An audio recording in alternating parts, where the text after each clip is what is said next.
Death is all around the party. As we enter one of the ultimate sessions of the Tomb of Annihilation campaign, the Cradle of the Death God. Welcome everybody, how do you feel?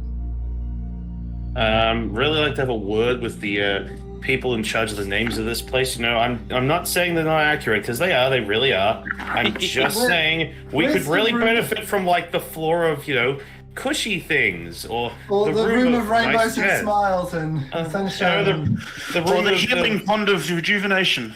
Yeah, or, you know, just like the nice floor of smooth jazz and pillow talk. There's a million and one other wonderful things, except for the various hells we've taken on so far. Just anything would be fantastic right now. That's fair enough.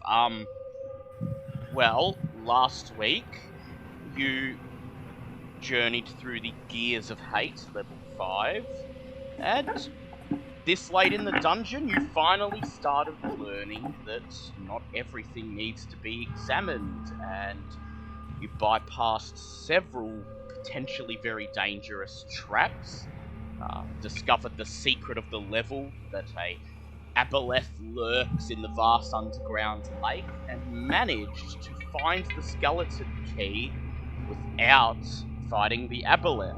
Although you alerted him to your presence, you managed to find a roundabout way through the level without having to negotiate the Gears of Hate themselves, and only barely escaped an encounter with the aboleth as he launched himself out of the water and brought one of the corridors crashing down behind you. But aside from that, you managed to evade his notice, and you quickly dispatched the skeleton key when you found him, collecting his oddly deformed key-shaped skull for the final time.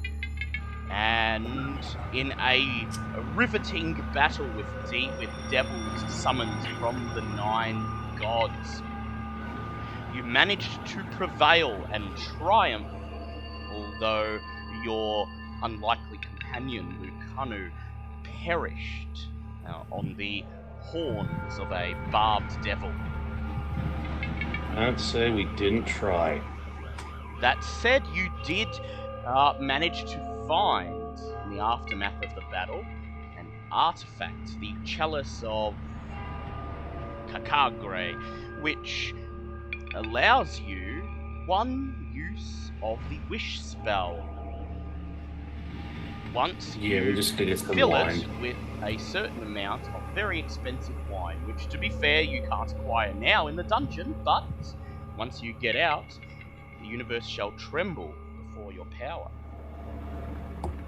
Yay. So, here we resume today. You are in the room of the Mastodon God, the great golden Mastodon statue towering over you as you lean against the walls covered in murals of the Mastodon riding warrior, charging hordes of devils, catching your breath, tending to your wounds, silently mourning the passing of Lucanu in the aftermath of that intense battle. What would you like to do first? Cry. That's entirely fair. Considering we just had multiple devils, someone died, and multiple of us nearly went down. Yeah. So, who is looking the most wounded? Like, the most injured? Wait, we aren't having a long rest before we go any further down? Before we do, I've got... Zimhorn would like to attempt something. I'm not sure, because when we said we were leveling up, I just upped everyone's health again. Yes. Same. For those who missed last week's abortion of an episode where we had owlbear issues and audio issues, and so I didn't even bother actually editing the episode to go on YouTube or the podcast channels. After defeating the skeleton champion and surviving the onslaught of the devils from the Nine House, the party leveled up. Yay. But at what cost? So Xenon is just going to look on whoever looks the most injured. Let's just say. Actually, I think it might have been Ava. I believe Ava went down. Yeah, she did go down True. multiple times. Yes. He's going to have a moment, sit down next to the Mastodon and just like talk to the Vine and say, you two have become very much a part of this party. You've assisted us in many different ways.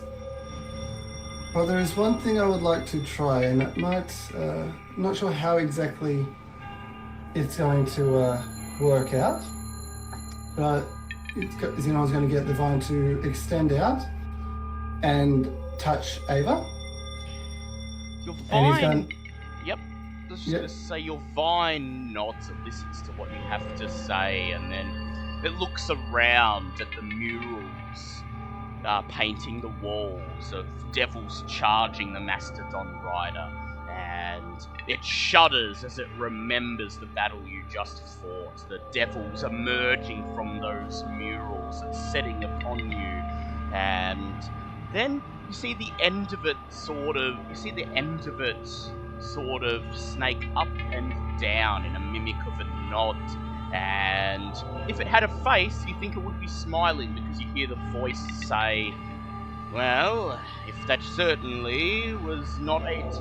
was not a test of our valor, I don't know what was. And so I appreciate your words, Master Zinhorn." get the Vine to go and touch Ava, and then channeling through the Vine, wants to attempt a level 1 Cure Wounds through the Vine touching Ava. The Vine nods as you silently prepare the spell, and it snakes out of your hands and it touches Ava, who's just crouching at the head of the mastodon statue, her wings clutched to her bloodied torso, and the Vine snakes its head around her right shoulder. And then you cast Cure Wounds. You see the magic flow through the Vine, and the Vine itself whispers, "Rest and be well, valiant Ava," as the magic blossoms from the end of the Vine, healing Ava. Please go ahead and roll how much she heals. That is a D8 plus 5. That is 8 points of healing. 8 points of healing. And Xenon goes, "Well, that could definitely come in handy, knowing that he can channel through the vines for the healing." "Anything for our valiant companions," says your Vine as he slowly snakes back across the floor to your arm. And on the other side of the room, the Vine that's attached to Bobbitt's stump just raises what would pass as its head and shrugs, jerking the end of itself in the air as the voice says, "Oh, big deal, we can heal people now. Oh, show off." So that's step 1 of the plan. Step 2, if we're about to go for a long rest, step 2 of the plan, Zinhorn's going to... there it is. It's going to sit down and start doing the 10-minute ritual for the Hero's Feast. Ah. Ooh, very nice. And what a great place to cast it. This room, of course, is a shrine to the great Omuan warrior Cacao, who charged hordes of devils astride his mastodon in the Nine Hells, and who at the end of last session congratulated you on your valor by offering his chalice as a reward. And so, as Zinhorn sits down and recites the words, It seems as if the murals on the walls come to life. The faded colours start to grow brighter, and the images of courageous battle grow more detailed and vibrant to your eyes. And then the room is filled with the mouth-watering aroma of a grand hero's feast that suddenly appears scattered across the stone floor. Many succulent meals groaning on solid gold plates and bowls with fine steel cutlery neatly arranged by each morsel. Roast boar, roast chicken, choice cuts of beef and mutton, fresh vegetables and fruit, so fresh that you can still see water. You can still see droplets of water rolling down their skin. And then you dig in. I was going to say, imagine Bobbert, who up to this point hasn't really said or done anything since the fight, just without a word, just walks over and just starts inhaling food at a rapid pace. Yep. So everyone is now cured of all diseases and poison, becomes immune to poison and being frightened. Oh, the frightened one works for me. I'll take the frightened. That's nice. All wisdom saving throws are made with advantage. Oh, Okay, thank you. I gotta write this all down because Yeah. immune, poison, and fear. Advantage, whiz saves. And everyone gains 2+2d10 temporary hit points Yep, which I'll For- roll now. for That is 24 hours. 14 hit points to your maximum, everybody. Oh, Is it temporary or to yeah, temporary. Yeah, temporary. Temporary. Okay, yep. Hit points. How much you say? 14? 14, yes. And Oh, so, seated around in a circle around this feast, strewn across the blood-soaked stone floor, you all dig in, and for the next hour you make merry, enjoying the finest food you've eaten in months, and for once, letting the horrors of the tomb slip from your mind as you eat, drink, laugh, and joke with one another. The effects are for 24 hours. Yep. That's amazing. An hour Yeah, passes, and the food you have not consumed, and might I point out that there is quite a bit, as this feast can feed up to 12 creatures, suddenly blinks and then disappears, and the air of triumph is gone as you lie there on the floor, full and content. But then the atmosphere of the tomb sets in once again. You remember where you are and what must come. Well, you've had a hero's feast, and you're feeling nice and full and bloated, so I suppose you'd like to take a long rest now? Yeah, a long rest would be beneficial. I've done all my plans. Unless someone else has something they'd like to do. No, I'll save it for everyone else is asleep.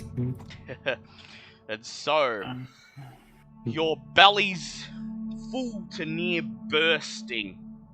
You simply lie down on the stone floor. You don't bother to get out any bed rolls or sleeping bags. You just lie down on the floor, close your eyes, and wallow in the contentment, and surprisingly quickly sleep comes. And perhaps from the hero's feast, you sleep peacefully, not bothered by nightmares or restless dreams. Bobbert, there was something you wished to do while the others were resting?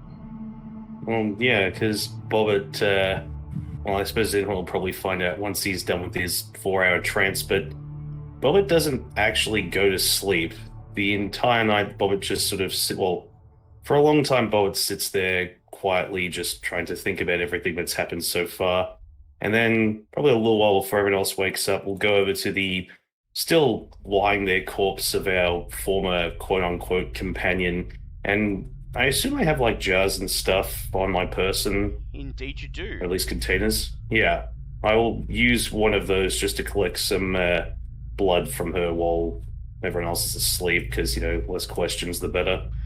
Yep, so while everyone else is sleeping and snoring heartily after the hero's feast, while Zinhorn sits cross-legged at the feet of the mastodon in trance, Bobbit, you get up from the floor and you make your way over to where Lucanu's broken body lies at the entrance of the room. You retrieve one of your jars and you start to scoop some of her blood off the stone floor and off her corpse itself until you filled an entire jar with it. As you're done, you see movement out of the corner of your eye. You see Zinhorn straightening himself as he stands up, finishing his trance. And Zinhorn, you see Bobbit holding a jar of blood, fresh blood that she has just extracted from Lucanu's corpse. Just watches curiously as to see what Bobbit has in store for us. Oh, just sort of looks over him, kind of without saying a word, just shuffles back over to where most of her stuff is and then just sits down. Doesn't go to sleep, though, just sits there and sort of just staring off into space for a while. Onyx wakes up about an hour before we're going to leave and changes his attunement on some items. Oh, yeah, I've done that with mine as well. Although, I do need to ask, I think we may have misread the ghost lantern. Oh.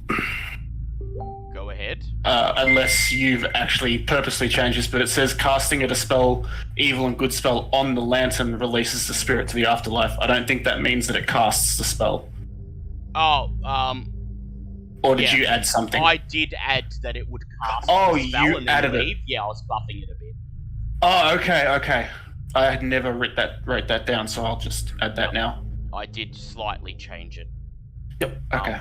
And cast. Because I thought that was probably... I thought, it... You considering what you went through to get it, that... No, that's yeah. fine. I just didn't realize. Yeah, I just didn't realize that you'd actually changed it. That's all. So,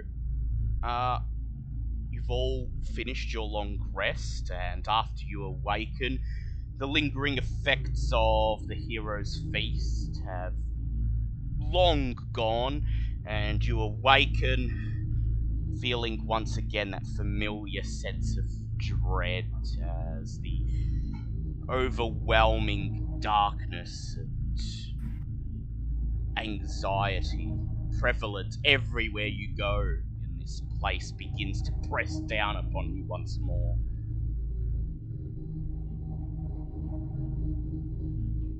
Yay. Well, we'll still do the usual spells for the day before we get moving. Yep. I'm just sort of having a look through my spells, making sure I don't want to swap any out.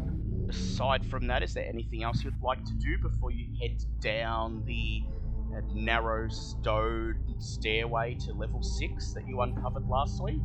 I need to actually look up a spell for Ava to see how long it lasts.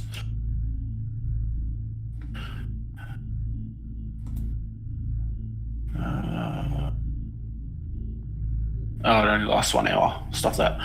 Don't worry about it then. Oh, hold on. Maybe this one that she got with her.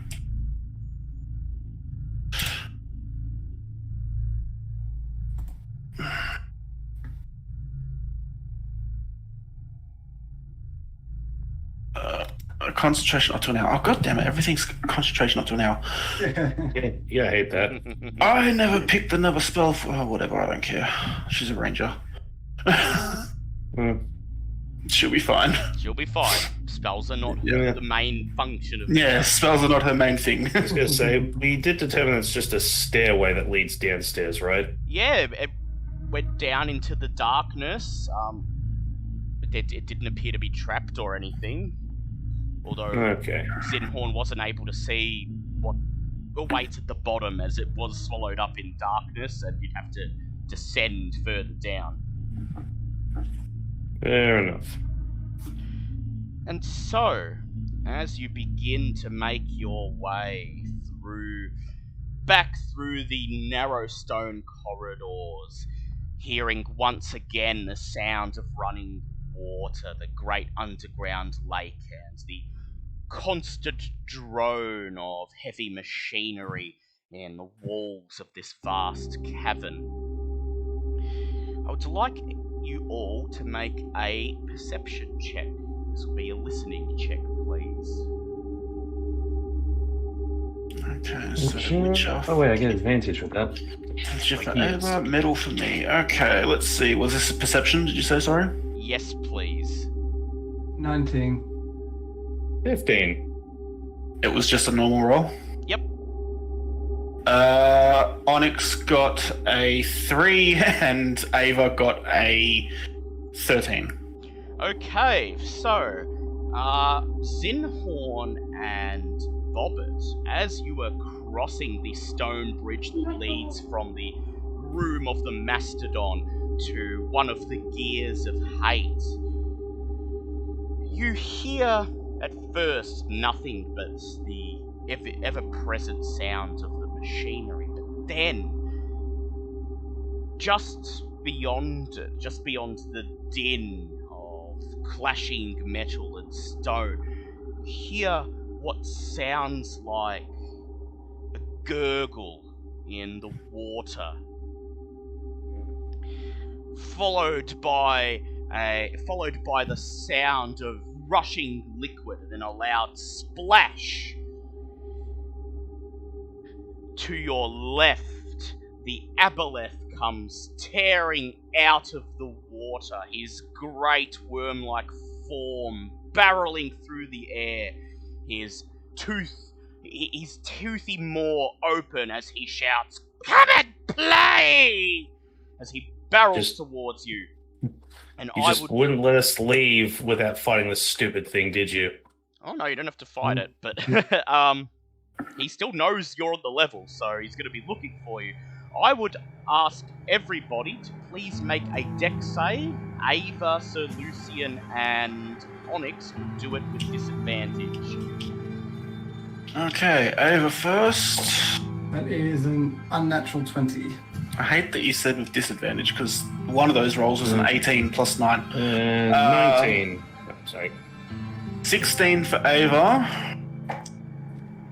And 13 for Onyx. 13 for Onyx, okay. How did Zinhorn and Bobbert go? Dirty 20. Dirty 20. 19. 19, alright, I will roll for Sir Lucian. Fail for Sir Lucian. You start to scramble for the gear-shaped room ahead of you where you'll be able to hide from the aboleth as he leaps out of the water over the bridge and swings his great tree trunk-like tail towards you as he passes over. Bobbert and Zinhorn, you manage to escape, run ahead, you duck underneath the great worm-like creature and scramble into the gear-shaped room filled with mahogany wardrobes. The rest of you, however, take the full force of the aboleth's tail attack as he strikes you on his way back into the underground lake. And so, Ava, Onyx, and Sir Lucian each will each be subjected to a tail attack. Yay. So that is a non-nat 28 hit. Damn it. Hits all three of you, and you take 25 points of bludgeoning damage. Which So that would come down to about 9. 11. 11. Well, Wait, hold on. So what did you say? 24, 25, take away yeah, 14, so yeah, 11. 11. Yeah. Well, Okay, that was nice while it lasted. 38, 95. This is why we can't have nice things. The great creature splashes once again into the water, and you take this chance. You scramble to your feet and run ahead, joining Bobbit and Zinhorn in the gear-shaped room. You peer through the entrance to the room and watch the great shadow of the Aboleth descend into the depths. And then, when you're sure he's gone far enough, you run across the room, popping out again on the northernmost bridge that separates the Gears of Hate from the Corridor of Decay and the staircase to the lower level. I would like you all to once again make perception checks. It's still based on sound. Still based on sound. That is 24. 16. 16. 16 for Onyx and 10 for Ava. Okay, I'll roll for Sir Lucian again. That's a pass for Sir Lucian. So not daring to let your guard down as you run across the bridge, you hone your ears, and sure enough, you hear that sound of surging liquid. You turn to your right and see ripples on the surface of the water as the shadow grows larger and larger, and splash! The Aboleth leaps out once again, flying over the bridge, attempting to hit you with his tail. I would like everybody to make a dex save. Ava will do a disadvantage, please. If I pass, can I cast a spell Yes. instead of trying to dodge it? Yes, though that would put you What? in risk of actually taking the attack. No. That is a nat 20 this time on the dex check. Yep. So 23 overall. Fuck it, I'm gonna take the attack, but I want to cast a spell. Ava's dex check with disadvantage is a 13. Yep. So Lucian, surprisingly agile, more agile than you usually see him, just runs ahead as the thing leaps out of the water.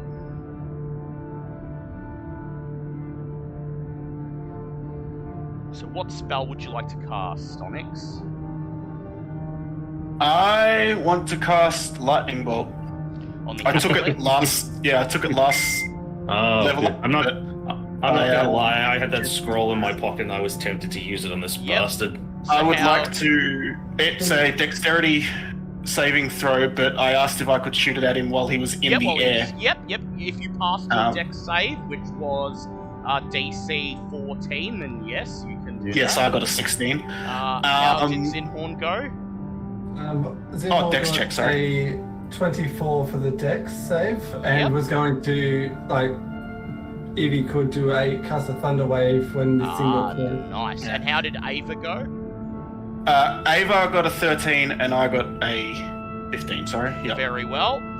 So as he flies towards you, Ava is going to be subjected to the attack, and then you'll get your spells off. Yep. So that is a nat 20 on his tail.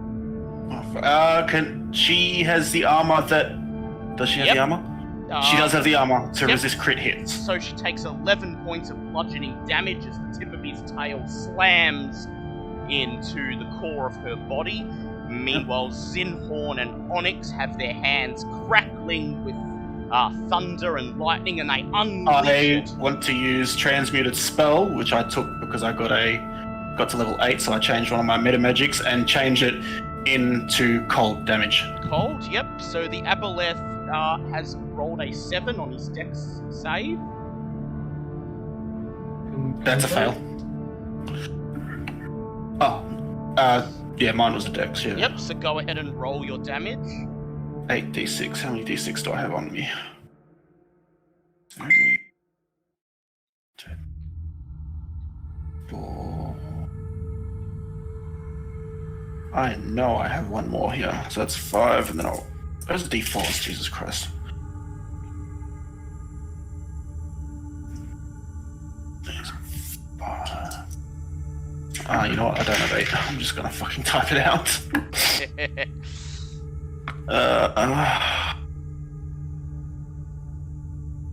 18. Is it dead yet? Do we win? Can we go home? 27 cold damage. 27 cold damage, and Zinhorn, your Thunder Wave. Yep. Con save. Yep, he's going to roll a con save now. Let us see how he goes. That is a 9. So he fails, so that is 10 points of damage Yep, and sent flying. yep. So as he sails over the bridge, you unleash your spells. The air crackles with lightning, and a great roar of thunder claps through the cavern. You hit the aboleth, blasting him back into the water. As he falls into the water, you hear him shout, "No! I just wanted to play!" He splashes into the water, and the great shadow quickly descends into the depths until it vanishes out of eyeshot. That was worth it. You As I take said, Bobbit just mutters to herself, going, "Bobbit likes playing too, but this isn't the time anymore." you take this chance. You don't wait for him to come back. Onyx, you grab Ava by the hand and run into the hallway ahead as Zinhorn follows behind. The coast is clear. You descend the staircase, make your way through the piles of rusted coins, old potion bottles, and scraps of armor, until you come to the narrow staircase that leads deeper into the depths of the dungeon. You all take a deep breath, steel yourselves, and descend to the cradle of the Death God. Allow me to get the proper map up. Here is what Okay. the descent down the staircase takes approximately 15 minutes. It seems to go on and on. It is the longest staircase you've found in the tomb thus far. The 6th level, you think, must be so far underground that it is almost entirely divorced from the rest of the dungeon. Anywhere else, these depths would be classed as the Underdark. Green smoke bellows out from a bronze cauldron in the middle of this 20-foot high vaulted hall. Barely visible through the haze are 3 rocking chairs, several workbenches heaped with haberdashery, a spinning wheel, and a rusty iron cage containing the silhouette of a small humanoid figure cowering behind the bars and peering at you through the green smoke. Galleries stand 10 feet above the floor to either side of the room. What would you like to do? Descend further in? Well, you said we saw someone standing somewhere, didn't you? Yes, in a cage. Oh, in a cage. Okay. Hey, Emma. Hey guys. Yeah, we do. Yeah. Would you Can like? someone just Yep. tell me what the situation's like? Because I just can't see it, unfortunately. Yeah, it's a big rectangular shaped room, and there's 2 balconies on the left and right side. They're about 5 feet higher. The middle of the room, the level that you're on, is filled with green smoke, and you can make out some rocking chairs, some tables, and workbenches scattered around. But there is also a cage in the mist, and there appears to be someone in the cage staring towards you. Ooh. Should we attempt to approach it? It's up to you guys. What do you want to do?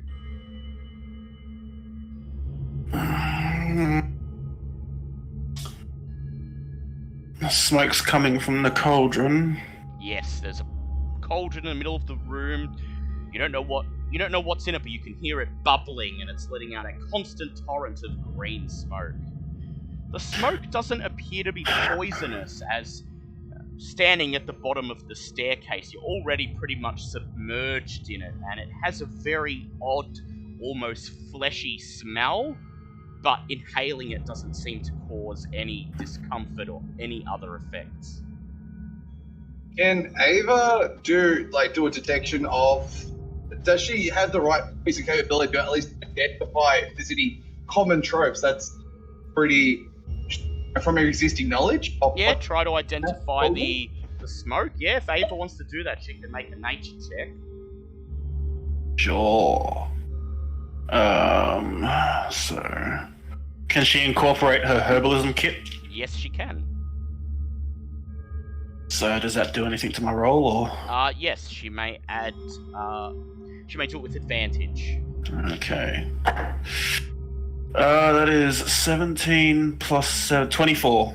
Ava raises her head and sniffs the smoky air, and she informs you that, as far as she's aware, it seems to be normal smoke. It's not poisonous.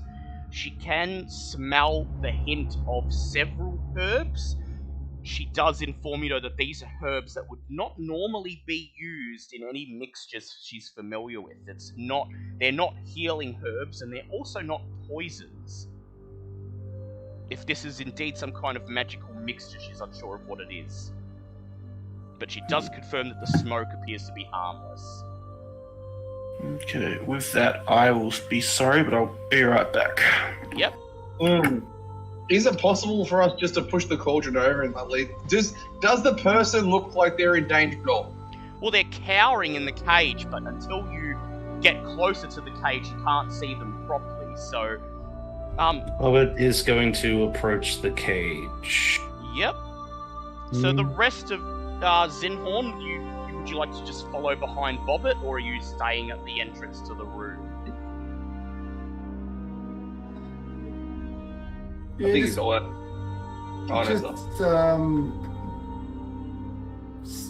Following, but very cautiously, keeping an eye out. Yep. So as you make your way further into the smoke-filled room, as you approach the cage, you're actually able to get a better look at the two galleries above. Zinhorn, with your passive perception, you notice that 5 wooden doors are set into the walls of the galleries, each carved with a geometric symbol: a triangle, a square, pentagon, a hexagon, and an octagon. And would these by any chance represent our keys that we found? Indeed, each of these shapes is roughly correlated to the shape of each of the 5 skeleton keys that you have. You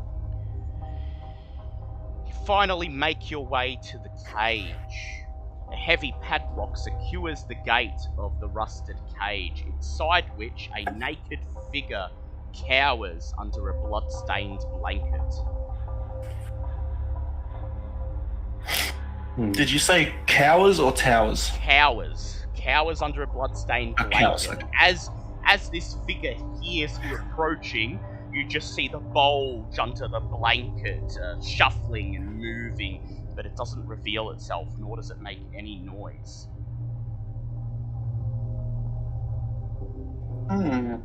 The plot thickens.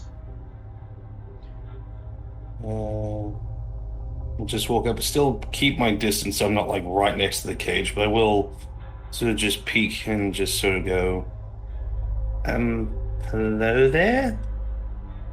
Hi. The blanket twitches, and a very familiar voice that you can't quite place this second, as it's distorted by the constant hiss of smoke from the cauldron and the bubbling of whatever liquid is within, says, "Hello, Bobbert. Long time no see." Do I have to roll anything to recognize this voice? You can make a listen perception check if you like. I've been doing it for hearing. That's a 16. Your heart leaps into your throat as you can't be 100% certain as the voice is still nearly drowned out by the constant hiss of smoke from the cauldron, but it sounds like the voice of Bulb I saw. Oh God. Oh. Is anyone with Bobbert at this point? Are they all looking elsewhere in the room? And Lucian are with you, Onyx and Ava are with you, because, well, the cage is on the way to the cauldron, so if anyone's heading to the cauldron, they're still following you to the cage. Yeah, well, there's just a very, very quiet pause, and then Bobbert just leans in a little bit closer and goes, "Bulb?" The bundle under the blanket shuffles and says, I think I remember being Bulb, and I remember how you got me into this situation." The voice suddenly drips venom. What? We came here together. You what are you let talking them about, Bob? take one of my feathers, says the voice. No.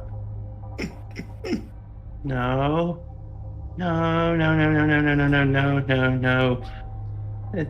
That was an accident. Bobbert didn't mean for that to happen. Who? The night hags? They can't be here. They're supposed to be halfway across Chald, aren't they?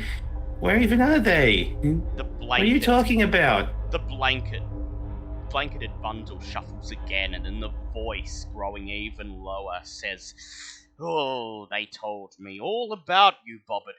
You and the others. Oh, I had the wool pulled away from under my eyes, and now I see it as it truly is. You're not here to destroy the Soulmonger, you work for it. You are Russ Nasee." Technically not wrong. No. Bobbert is basically falls back from the cage and is just in shock at this point. There's like tears in her eyes at this point. What does she even say to that? Please tell me someone else is hearing this conversation. Yeah, everyone else can hear it.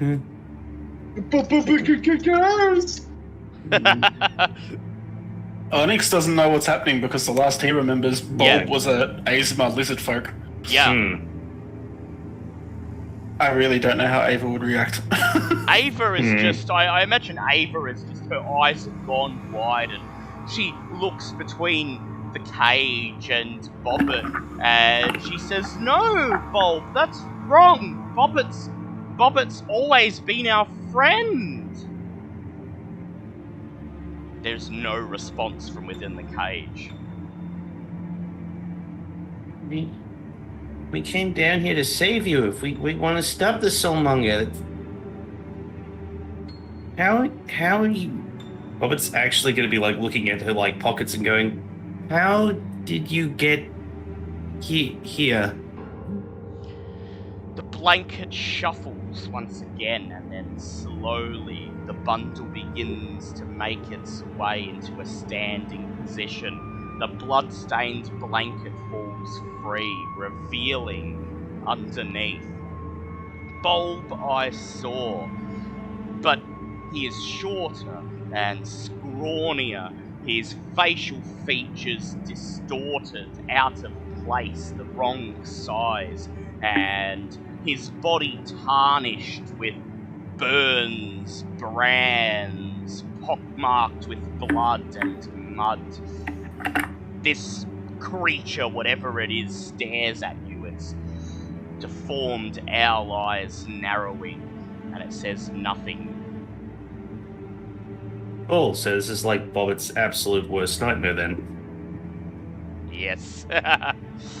Cool, I'm really glad Bobbit has immunity to being frightened, but goddammit if this doesn't just rock her right at her soul. So, over to everyone else to work out a plan, because Bobbit's freaking the fuck out. If you wish to let Bulb out of the cage, the padlock does look quite easy to pick or Yep, smash. but Bobbit knows full well that she still has Bulb's actual body on her, Yes. like she's had it the entire time. So, Bobbit's freaking out, but then there's a shift in demeanor. What was that? What do you do, M1? Throw a rock at the cage. Yep. So Lucian looks down and squints through the smoke, and then he bends over and picks up a small piece of debris off the floor, and staring at this horrible thing in the cage, he hurls the debris at it. The debris flies through the bars and hits Bulb in the cage, and it clatters to the floor, leaving a splotch of blood on Bulb's deformed face. The creature simply looks at Lucian, its eyes narrowing further, and it says, Oh, you just wait. You'll pay for that. Alright, I'm getting my sword ready. This person needs to die. By order of the king, your execution is imminent. What are you talking about? Bobbit looks back at the cage, tries to get in between. Bobbit gets... Instantly, Bobbit's eyes snap from yellow to red as Alessandra turns around going, Really? You're going to tell me about the terms of things being demonic? Pipe down for a moment. Oh, listen up, frog ears. Makes no difference. That thing is evil. You're an evil I can contend with. That is just evil. Yes, evil. Lucian has a point. Whatever's in the cage, it is not Bulb. It's not natural. Another rock. Yeah. Lucian reaches once again to the floor, bitch. and he hurls a slightly bigger piece of debris into the cage and clatters off the emaciated Bulb's torso, and once again the creature narrows its eyes and says, They were right about you. You, from day one, have had the biggest rods up your nether regions, and I've been waiting for the chance. You haven't seen my ego! It's much bigger than any nether rod can reach. Another rock. With Lucian's utterance of its evil, Onyx ears perk up and he gets his blade and shield and activates the blade. Very well. Fuck this. The Sunblade mercy to activates. evildoers. Yeah, no mercy to evildoers. So, as soon as someone said it's evil, would you like to smash the I was going lock? to say, how's that going to work with Bobbit, though? Because Lucian technically said that Bobbit's evil as well. Yeah, but Lucian said Bobbit's an evil we can contend with. Can I get up the largest boulder I can find and physically Jesus pick up? Christ, Gunner. There's unfortunately, there's only like little hand size. I gather as much as I can of those and just pepper spray this thing. did Bulb do something to you when I was playing him? No, he's just freaked out by of whatever you are. This is more evil. So I want to gather up as many rocks as possible. You have a sword, for fuck's sake. It's in a cage. As Lucian starts to gather up a handful of rocks, and Onyx activates his sunblade, the blade of radiant light coming to life and dispelling some of the smoke around you. As Onyx moves towards the cage, you hear a high-pitched voice from somewhere in the room call out, "No! You're wasting time!" Pardon me? 3 tiny figures waddle toward you through the smoky haze. a straw doll with rusty pins sticking into its body, a faceless child moulded from clay, and a stuffed monkey with the lower body of a unicycle. The straw doll says, "You need to run away! The Sohn sisters will be back any moment!" I'm gonna put a picture in the Discord. What? The who? Great, Call of Cthulhu meets D&D. Let's do this. Oh. What did you call them? The Sohn The sisters? Sohn Or sisters, yes. Oh, macabre dolls. Not One Night Freddy. One Night So that smoke's still coming from the cauldron, right? It is, yes. And you now have these three monstrosities openly addressing you. What can I address them real quickly? Are we taken back by what they appear, or are we quite? Are we not so surprised given the situation? Yeah, like given our the reactions situation, it's disturbing to see them waddling out of the smoke towards you, but it's probably not particularly scary. Freaks! Really, again, you gonna start throwing that word around considering our group? All three of the strange creatures raise a hand to their mouth as if gasping. What do the rest of you do? Well, since Bobbitt's gone quietly back inside for 5 seconds, Alessandra's looking, going, "Who are you? What are the Sohn sisters? And how do we stop?" And basically points to the cauldron, going, "And is that something we should be getting rid of right now?" The stuffed monkey opens its mouth to talk, and then it immediately goes as it coughs white stuffing out of its body onto the floor. Oh, good.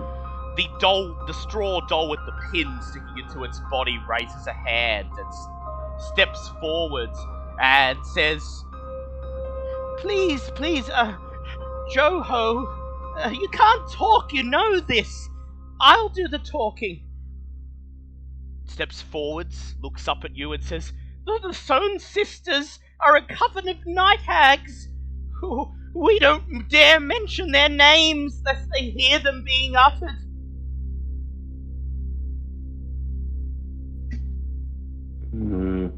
Do we know if they were formerly humans or formerly things that were not the same as their These current body? dolls, you can ask them Yeah. how they came into being.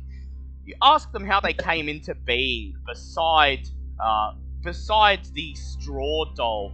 The clay doll with no face reaches up with its hand and, using its fingers, carves a makeshift mouth into its face, and then it begins to speak. It says, "We were made from the souls of children captured by the hags. We just want to be free." Dan Cooper's been here. Oh, God. The straw doll nods and continues where where Clay No Face left off. It says, "The hags are nursing some kind of creature that lurks on the other side of the great skeleton gate." It gestures behind it, and you can see a 12-foot high, 10-foot wide door just visible through the smoke at the southernmost end of the room. Its surface carved with grinning goblin skeletons. A belt of smooth stone spans the door at a height of 4 feet, set with 5 gold symbols in a row: a triangle, a square, a pentagon, a hexagon, and an octagon, each symbol engraved on a circular seal. "We don't know what kind of creature it is," says the doll, "but it's pure evil." Alright, we need to know battle tactics. What's their just instant interrogation? Okay. We're about to go into battle! Tell us more! The straw doll lowers its head, thinking for a moment, and says, "Well, that potion there that they brew in that cauldron. It strengthens them, and it strengthens the creature alike. If you want an edge, destroy the cauldron. Also,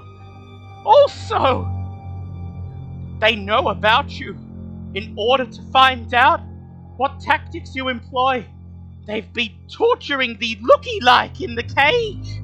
It gestures towards the emaciated bulb in the cage. Kind of feel a bit bad now. Reddy's rock. You just ready a rock, and the thing in the cage just stares at you. Its bloodshot eyes pulsating in anger. What do the rest of you do? Well, don't pick up any more rock, but I think it's a I was bit... just say, could we check an insight check to make sure these things aren't just trying to fuck us over, You can like go almost ahead. everything else in this dungeon so far? You could go ahead and make an insight check. I don't know why I'm the one saying insight check. My wisdom is terrible. That's 11.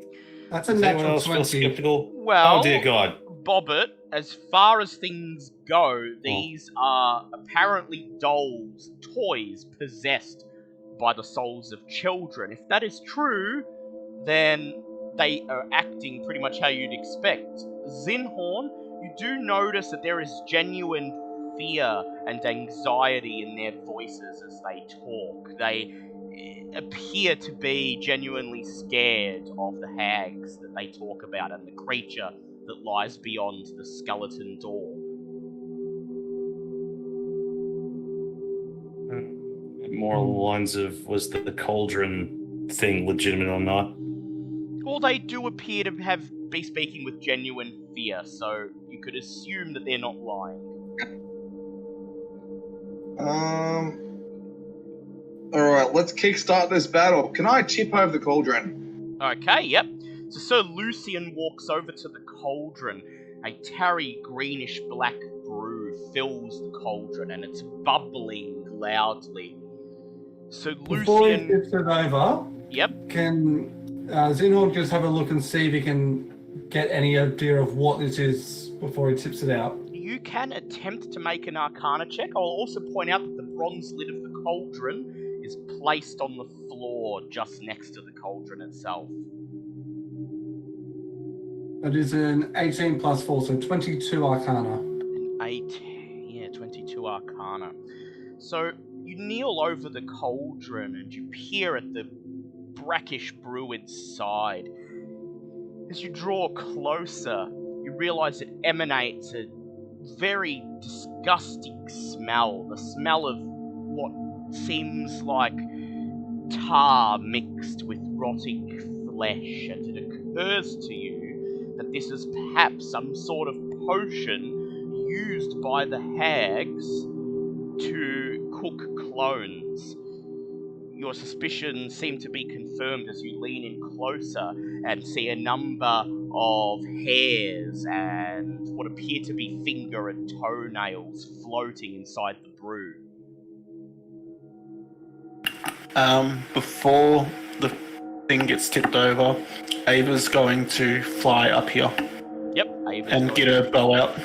Yep, Ava's going to fly up to the entrance of the room. She gets her bow out. Also, Lucian steps forwards, grabs hold of the... Yep.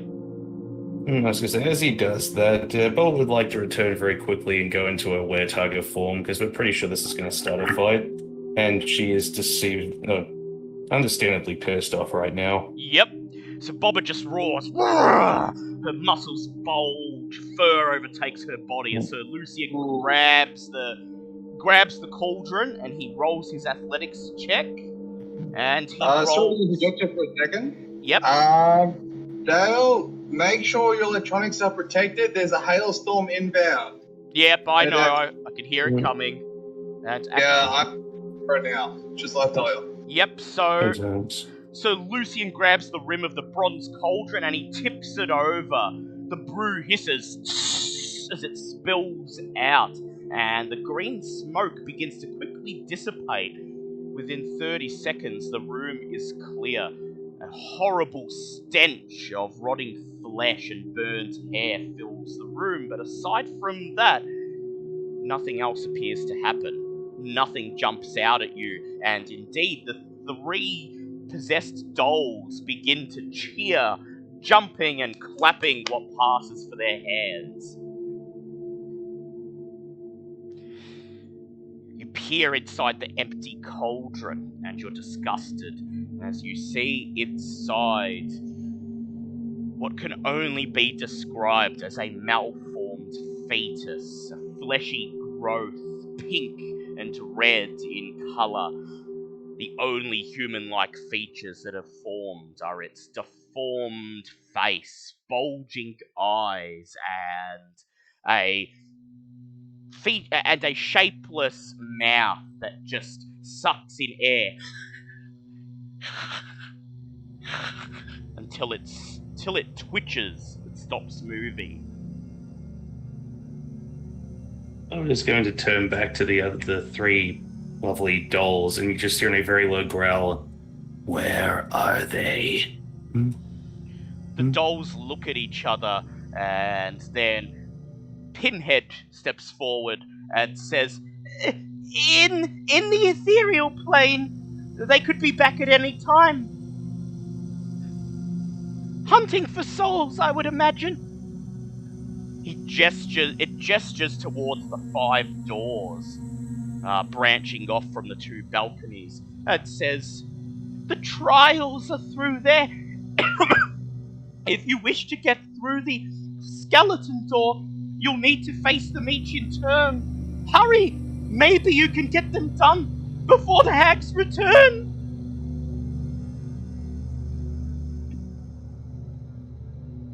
Wait, so what is it?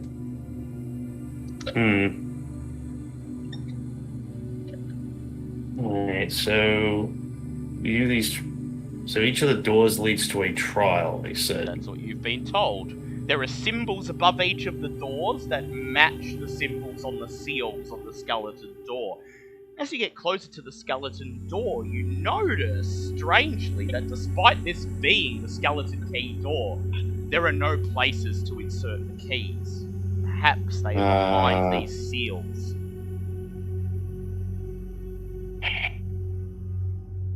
I guess we have to go and do that then. Apart from the shape, is there anything on the other doors at all? Any Nothing. writing, any symbols? No writing, no symbols. The only thing differentiating them is the shape.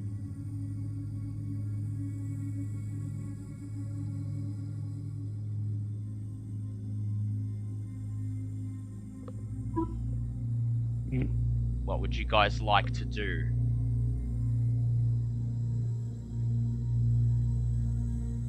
I guess we've got to go do these trials. It's trial time. Alright, so, which door would you like to enter first? The first door? I can't see the screen, so Yeah, well, they're sort of arranged in a clockwise pattern around the room, so... May as well go clockwise, I guess. Top right, I guess. Top right, very well. So you climb up the stairs onto the easternmost gallery and enter the door that is directly ahead of you, marked with a triangle. You push the stone door open and enter the room that's on the other side. Allow me to just check. That is room 73. This room is filled with flying sheets of parchment with writing on the pages visible as they flutter by. A metal plate bolted onto the far wall is set with a ghostly lever.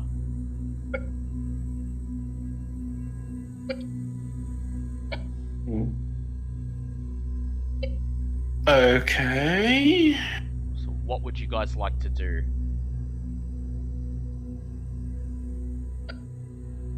Sorry, M1, because you're in the storm. Like, you're not coming through very well. Yeah, that's right. I'm still here. I can hear you. Just, yeah, I know. Oh, we can hear you perfect now. It's just, yeah, the storm's like I don't think he was talking. I think it was just. Oh, playing. yeah. Oh, you were Just background noise. Yeah, that's fair enough. So yeah, what would you guys like to do? What can we see written on the pages as they flutter around? You want to try to catch one?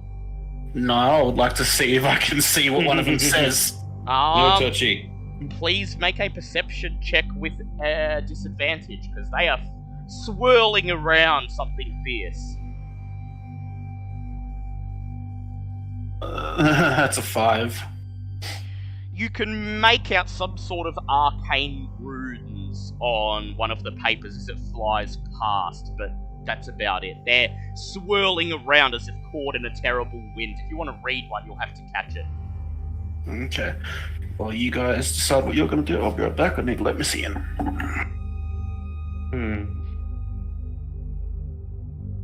Anything. My arsenal will even be helpful here, because right now I just have a very angry wear target that has nothing to hit, and it's annoying. Let's see. Could I try using my mage hand to just stay in place and then grab something as it comes past? Yep.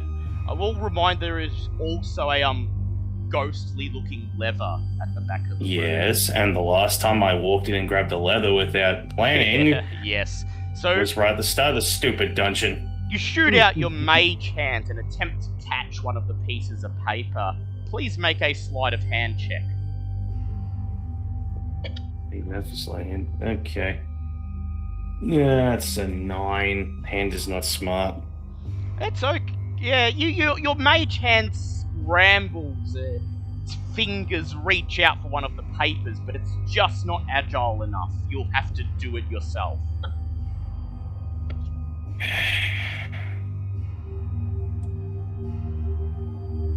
Okay.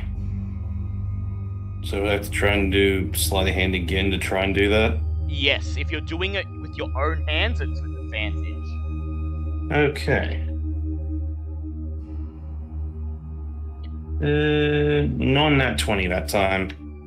Non-nat 20. You sigh in frustration. You step forwards and snatch one of the flying papers out of the air. And you catch it. You bring it to your face, and I'd like you to roll a d8, please. Oh, good. This is either going to be really good or completely mess me up. 4. 4. You unfurl it. It is indeed covered with arcane symbols. It appears to be a spell scroll. It is a spell scroll for a 4th level spell of your choice. Wait, any spell? Any 4th level spell of your choice. Wait, so if I'd rolled higher, I could have gotten a higher spell scroll? Yep. You could try to catch another page if you want. See, now I just feel like you're fucking tempting me. Write that down, I have that at the least. Just got to remember what the trial is. Like, Yeah, there hasn't been any hint of... There hasn't been any writing or anything that gives a hint as to what this so-called trial is. It's just a room filled with flying paper and a lever. Apparently this one in particular... Which this apparently the one I grabbed happens to just be a spell scroll for any spell at 4th level. You could try to grab another one if you want. I don't know, could I don't want to stand here for 10 minutes, but then I don't want to waste a spell slot automatically. But I would very much like to investigate the ghostly lever. Like, is there anything else around here? No, just the ghostly lever. So you walk up to it. I'm not touching it. You don't need a roll to even get this information. As you approach the lever, you realize that it appears to be carved from bone, but it's quite insubstantial. A number of times you see solid pieces of paper pass right through it. It appears to actually not be present on the material plane. Huh.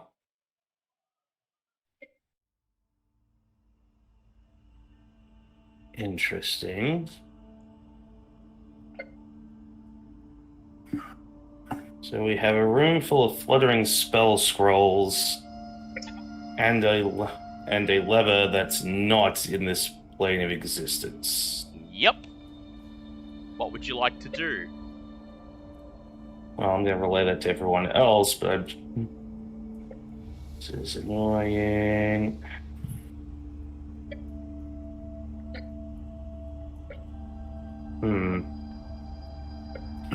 I don't Man. know. I mean, if we get a high enough spell scroll, it is entirely possible we could use that to use a spell to, say, bind this lever to this plane of existence, but I don't remember exactly what spell that would be. Otherwise, it's possible Ava could just dispel whatever magic is keeping it in the ethereal plane. Yeah, but we have no idea. Unless activating the switch brings us to an astral version of this room, which is where the correct answer is. Well, you can't actually pull the lever, is what Robert seems to have discovered, as solid objects are just passing right through it.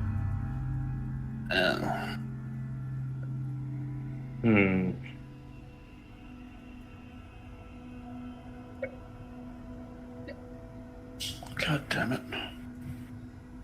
Yeah, it's a bit like that, isn't it? Do you want to try to snatch another piece of paper? Now, Zinhorn is going to, with Mage Hand, it's a spectral floating hand, so...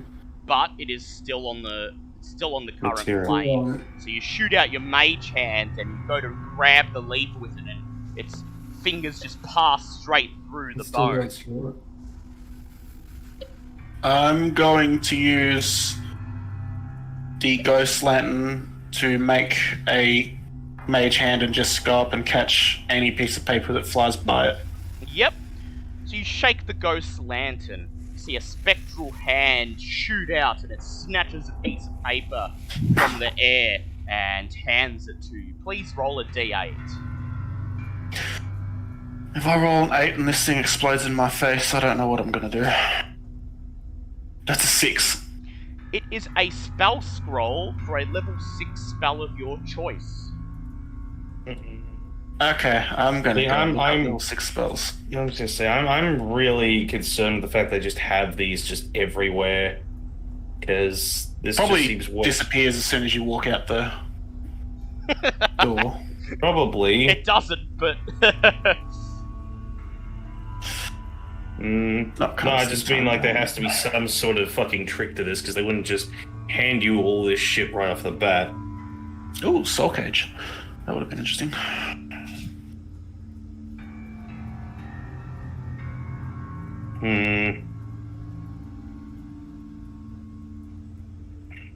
I have no idea. It would help if I had knowledge of 6 level spells.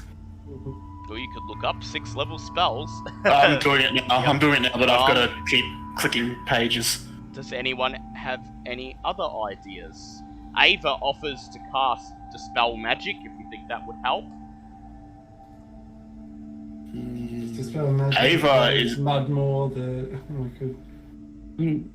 Yeah, how is Mudmore doing? Yeah, you can have Ava try to consult with Mudmore if you like. Sure, why not? Religion check for Ava. That was a 10 plus, so 17. Ava closes her eyes and in what is becoming a usual ritual for her, she imagines Mudmore's great reptilian form towering over her out of the brackish water. He smiles and says, "Don't be greedy." Thank you. Ooh, chain lightning. Circle of death, what the fuck? Oh, yeah, that's, I'm getting that's distracted. a fun one. Yeah. I'm supposed to be looking for something specific. I'm trying to look for a dispel.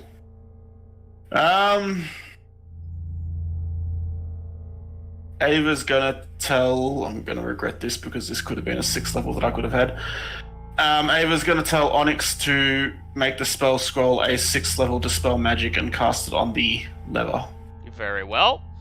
Onyx raises the scroll and he recites the incantation on it, the scroll immediately disintegrates into ash as the lever glows and becomes physical. Nothing else. Nothing else. Oh, yay.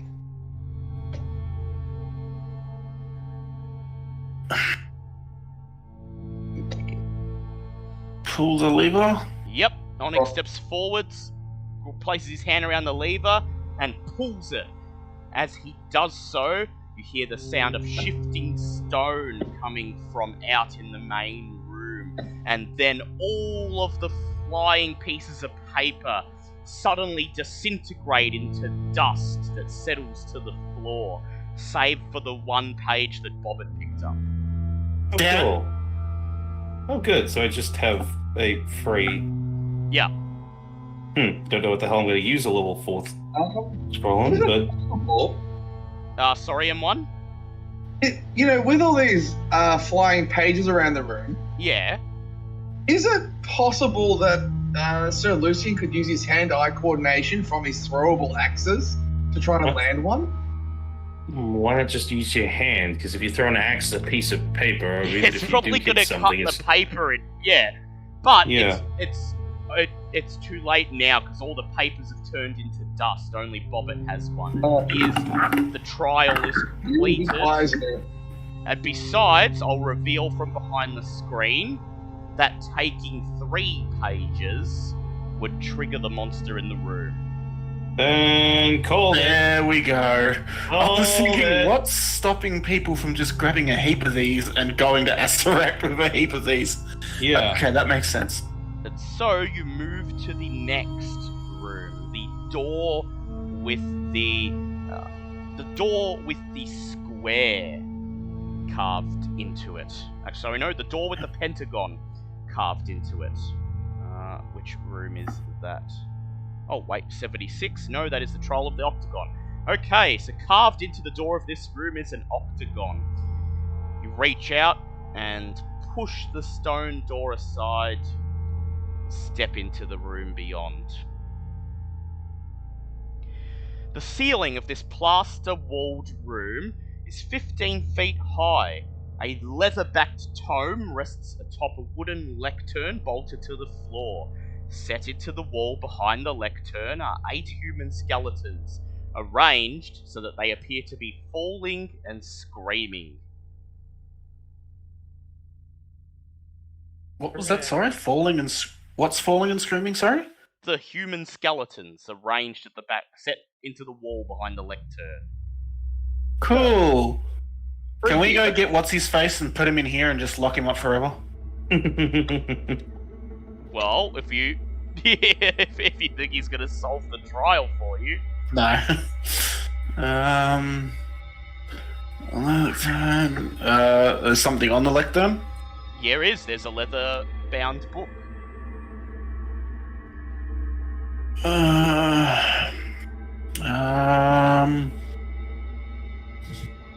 You see what it's written in. You can. You step forward. Without looking at it, without touching it. Well, the book is closed. Huh, damn it. Oh wait, no, it rests open. You walk up to it, and you see abyssal tongue written upon the dusty pages.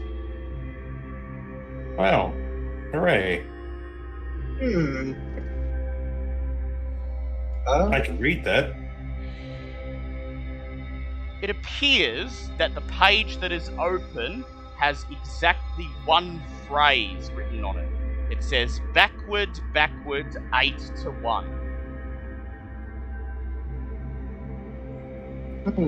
As you flip through the book, and this is harmless, you notice that most of the pages are blank, save for 8 pages in the very middle of the book, each one with a sentence written on it in Abyssal. I'll put that in Discord for you. Okay. Okay, so this would be... Oh, so this will be things for the... The rooms? Are there 8 rooms? Or this room? 1, 2, 3, 4. Backward, backward, rooms. 8 to 1. Speak the rhyme until it's done. Keep the spider locked away. See the lever clear as day. Spin, spin, iron spider. Turn the flesh and bones to cider. Speak the rhyme and meet your fate. Forward, forward, 1 to 8. Zinhorn, with your passive perception, you notice very thin seams along the perimeter of the floor that suggest a pit below. Looks like this floor will open up and toss you into the pit if you activate the trigger, whatever that may be. Above you, the ceiling appears to be made of smooth-cut stone, but unlike the room outside, it is only 10 feet tall rather than 20.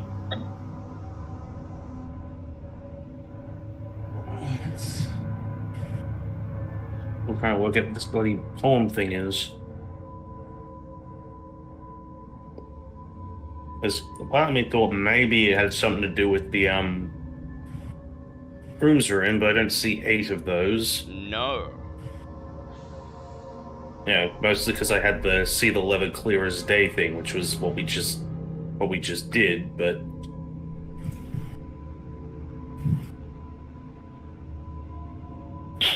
alright. Why do these things never just have a page that says, here's how you get through this room, have fun? Well, there are other things in the room. Someone might investigate the lectern itself. Push it There's over. also the skeletons. I can investigate. Alright, Bobbit, please make an investigate check. That is +4, 23. So, hidden in the leg of the lectern on the side facing the east wall, you can see a secret compartment. It appears to be flush with the leg, and there is no obvious way of opening it, but you could very possibly use your thieves' tools to pry it open if you wanted to. Hmm.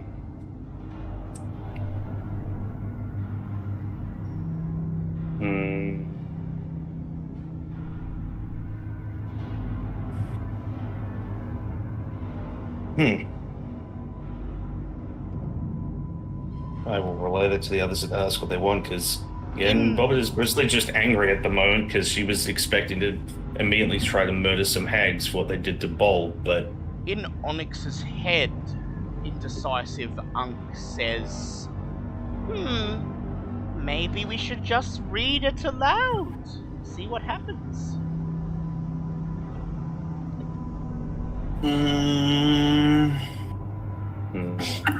Meanwhile, Kabuzan says, they are clearly the words of evil. Don't speak them aloud unless you wish to see your death.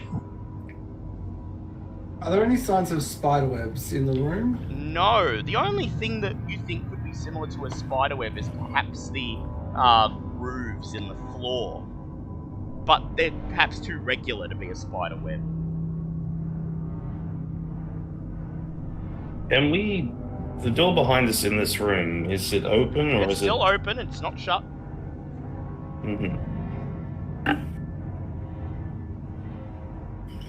Backward, 8 to 1.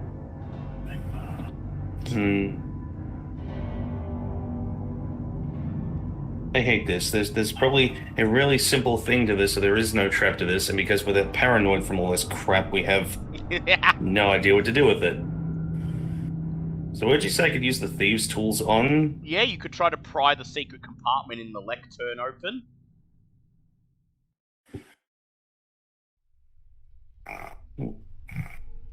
There better not be a spider in there. Oh! Do you want to try to open it? It'll be a DC 20 Dex check made by using the thieves' tools. I mean... I dare ya. You're a terrible person. Does everyone else wish to leave the room while I do this? I need something to laugh at, so I'll just stand at the doorway. Yeah, so Lucian just stands at the doorway, and he's just watching Bobbert with an eager look on his face. Serious. I think after For all, your it's been... sake, I hope there's not a banana in there. I say just open it. Alright. I think after everything we've been through, Lucian be a little less of a dick, but hey, what can we do? It's all in a day's work. Had him slam really hard against the back. Okay, so that's a 19 plus what my proficiency and Yep. my dex, so that's 4 plus. You use Yeah, your... that's 19 plus. That's 26. You insert Oh, the edge of your So I imagine, thieves' tools I imagine into it's the not even groove. thieves' tools. It's just one of the claws off her Yeah, claw. Just yeah. fuck this back and... Or just like the very edge of the thief tools, you're just like inserting it into the groove and then pulling with your were tiger strength, and you hear splintering wood and wrench the compartment open. Inside, there is a small brass lever. More brass... What? Lever.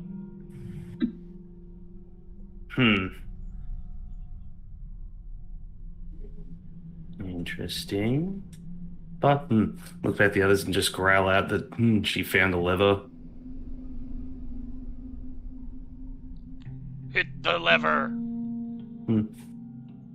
Well, we'll first make sure that she is... Whereabouts on this lectern is this... What side's it on? Front, the the leg. back? It's on the front leg, right in front of Bobbin. So, what, about here-ish? Yeah, about there. Damn, I was kind of hoping I could, like, attach myself to the wall before pulling it, because... Actually, wait, I got mage hand, so maybe we'll Yeah, you move can out attach of the yourself to the move wall. out of the room with the rest of the group, and then just mage hand the... Well, only Lucian's out of the room. Everyone else, Oh. Onyx, is staying. So no one else, no... Bobbitt's leaving the room if everyone else wishes to join. Yeah, okay, everyone, Yeah, Onyx leave. Yep, so everyone retreats back to the doorway as Bobbit turns around, shoots out her mage hand and pulls the lever. You hear the sound of scraping stone as the octagon seal of the skeleton door begins to slide away. But so does the ceiling within the room, and as the ceiling opens up, you see a great silver propeller fan fashioned in the guise of a spider, and it immediately begins to turn. At the same time, a reverse gravity spell emanates from the book. The book and the lectern rise off the floor, pulled up into the ceiling where they are ground to dust by the fan. Bobbit just sits there, and with a small growl he can hear is just, spin, spin, iron spider. Ready for the Say next it. room. So, you did say that there was the hole on for Yep, the the hole skeleton on the key. skeleton door, and as you approach the skeleton door, you see that the triangle and octagon seals have both slid open, revealing the long, oddly shaped columns behind them, just the right size and shape for the skeleton keys.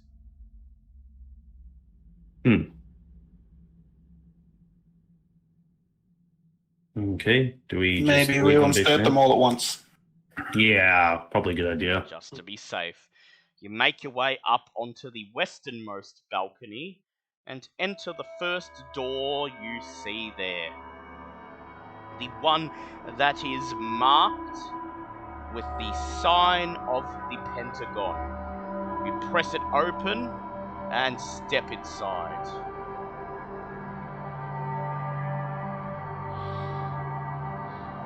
Let me flip to the right page. Oh, sorry, I just realized that entire rhyme thing was just to that room, for that last room. Yes. See the lever clear as day. Yep. Burst the bones inside her, yada yada yada. Jokes on you fuckers. Yeah, basically it's saying, haha, the joke's on you. Yeah, well, guess what? They failed. Next. The delicious aroma of spiced meat greets you beyond this door.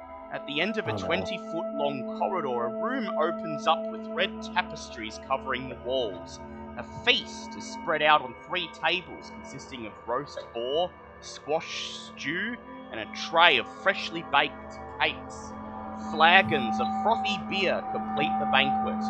A gaunt human male in a dusty black suit quietly arranges the items on the cake table, taking notice of your intrusion. Without a word, he silently gestures for you to come forward and sample the feast he has prepared. I don't care if I'm a were-tiger. No one should be that stupid. In Onyx's head, Kabuzan shouts, "Ah, roast boar! A meal for a hero! Let us tuck in!" And in Bobbit's head, Nang Nang says, "Oh, let us hoard all the cakes and shun the frothy beer. Leave that for everyone else. We shall take all the cakes." Imagine Alyssander's just sitting there going, "Really? We're in a room that is obviously booby-trapped like the last ones, and that's the first thought you have in your head? Seriously, no wonder you're not counted as an actual god." The suited humanoid. No, I actually read the wrong room, so let's just say you skipped went in this door instead. Okay. That yeah. explains. That matches the description a bit more. Sorry. Yeah. It's We'll because get that later. the way it's got it laid out, it's got like all the things that can happen with the hags, and it's got like the rooms. Yeah. So the humanoid wearing a black suit once again gestures to the feast, and this time he moves forward a little bit into the dim light of the room, and you realize that he is not a man at all, but rather a living scarecrow. His head nothing more than a pumpkin with 2 black beads for eyes.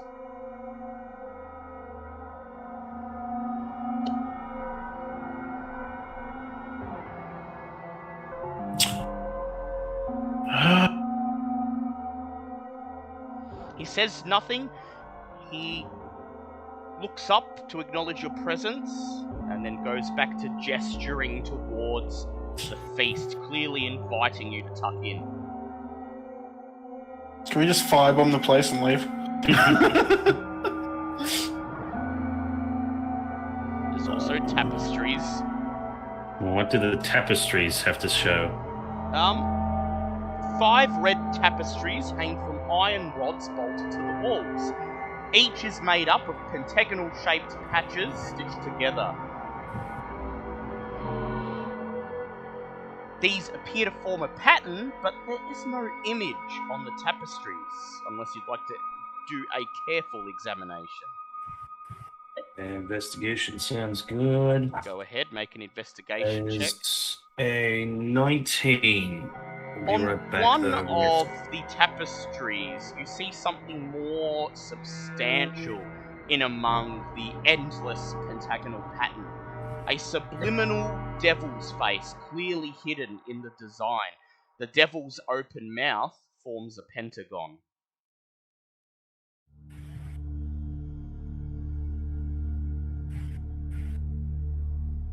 Its mouth is wide open, as it, just like all the other devil faces you've seen in this dungeon.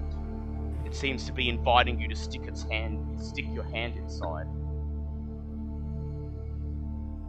I'm sorry, what did I miss? Went there for 2 seconds. So, It's a devil's face and it's inviting us to put our hands inside. Yeah, there's a okay. subliminal devil's face made out of pentagons in the design of one of the tapestries. And just like the others that you've encountered in this tomb, its mouth is wide open. It seems to be inviting you to reach inside.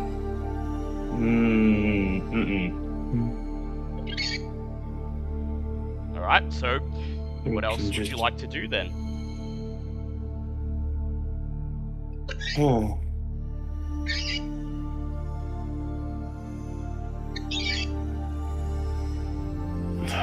Is it possible we could just leave the room and not touch any of this? Because If you could find a way to break off the seal to insert the skeleton key, sure.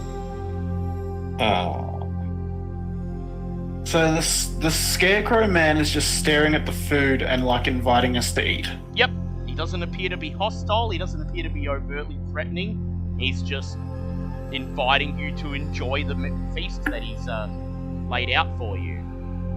Ava goes, what if we put some of the food in the devil's face?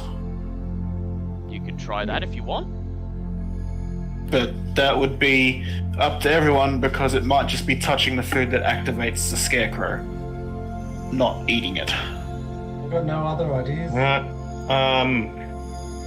Rather not waste 10 minutes since, weird tiger form only really lasts for an hour, so going to cast detect magic on the room. The whole room lights up. Each of the morsels of food and drink laid out on the table glow in a variety of different colours, but oddly, the tapestries do not, save for the pentagon that would serve as the open mouth of the devil. It glows a bright green, indicating that some transmutation magic some illusion magic emanates from this spot. So the devil face has illusion magic in it. Yes. And you said all the food lit up as well? All the food is all lit up in different colours, and you recognise traces of necromantic magic and transmutation magic mostly. Yeah. So I'll definitely look back at the rest of the group and goes, this is all trapped. All of it. You detect necromancy. Is it possible for Sir Lucian to go start charging in and strategically to start? What? Why would you want to? Because that's necromantic. So is almost everything Bobbit does. Cure What's your wounds point? is necromantic. Yeah. It's food. Necromantic doesn't necessarily mean evil. It's just the type of magic that's here. that's in this food. I mean, if you want to Yeah. chop the food up, you could feel free, but Still eat the food. That's fine. But now just be more finely chopped or butchered. But at So- least the I'm danger not has been seeing. avoided. alright, so what draws your attention, Sir Lucian? The roast boar, the squash stew, the cakes, or the Oh. beer? Well, okay. Can I take a flagon of beer and then throw it on the ground? Pour it in the mouth, yep, alright. So Sir Lucian grabs a flagon of beer, he carries it over to the tapestry with the devil's mouth, and he Oh well, pours touching it, the food doesn't activate the scarecrow. Okay, well that Yeah. answers my question. and he tips the flagon towards the image, and the beer flows into the devil's mouth as if that patch of fabric was not there, and you can see it dripping down the wall behind the tapestry. Well, good to know my theory was correct, and at least he went with that and not chopping everything up. Can we give it a 3-course meal? Yep. So Lucian, do you want to take a swig of the beer for yourself? Dun, dun, dun, No, I dun. do not. Oh, thank You God. do not, okay. So what So is there like a clear starter, main, and dessert? Well, you would presume that the stew would be the starter, the boar would be the main, and the cakes would be the dessert. So in order, pour them into the mouth. I would perhaps? pour the soup first, then a drink of ale, then the main, then a drink of ale, and then the dessert. Yep. That would be my suggestion if the others went with it. And take that as coming from Ava, because Onyx can't. Yeah, make obviously. And you'll probably have to do this without Bobbit, because she's trying really hard not to eat it because Nang Nang's telling her to do so. So probably best to just get on with doing that, because that seems to make sense. Yeah, Bobbit, I Onyx. want you to make a wisdom save, please, Bobbit. Oh, Thanks for bringing it up. this is why I don't mention this shit out loud. Fuck me. Hey, Dale. 19. 19, yeah. Thank you for the advantage. You're feeling very hungry all of a sudden, but you know better than to just start wolfing down this food. Yeah. Okay. So, you each, you gather around the feast table, you cut off a piece of roast boar, drop it in the devil's I'll be mouth. right back. I think someone's here. It passes through the fabric, and then the piece of meat drops down onto the stone floor. You follow it up with a drink, and then you do the same for servings of squash stew and cakes, following each course up with some beer. The devil's face smiles, and then the pentagon of fabric disappears, revealing a small glass lever on the other side.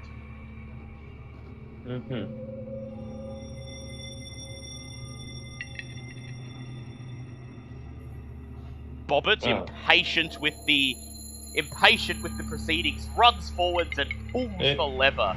And you hear why? this- Why would I do that? Because God damn it. it hasn't harmed you so far.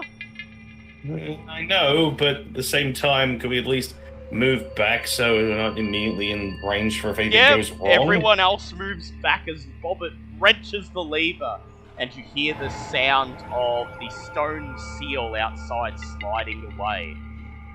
After this sound passes, the scarecrow once again gestures to the feast he has laid out.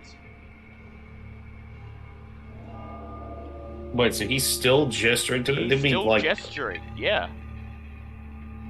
I would now like everyone who is not Bobbert to make a wisdom save. Oh, God. And I'll make one for Sir Lucian. Sorry, what happened? With advantage. Jack, roll D20. So Lucian Yeah, failed his wisdom save. So with advantage, it's a 27. Did he make it with advantage because of the heroic ceased? Oh yes, sorry, I'll do that again. Also, what's happening, sorry? Okay, so basically we poured all the food down the devil's throat. There was a lever that was there that Nat 20 came up much better. afterwards. We pulled that. The piece for the seal for the room opened up. I mean, we've completed it, and now because this guy's still gesturing to the food, everyone's now making a wisdom save except for me because I've already done one. Yep. Oh, okay, Sir so we'll make Lucian it wisdom. passed. Okay, so Onyx got a nat 20, Yep. which I think for him becomes a 21, and Ava got a 15 plus her score, a 19. Yep, so that is a pass for everyone. The succulent aroma that fills the room makes your mouths water, but you resist the urge to start tucking in. I'm glad my nat 20 kicked in then.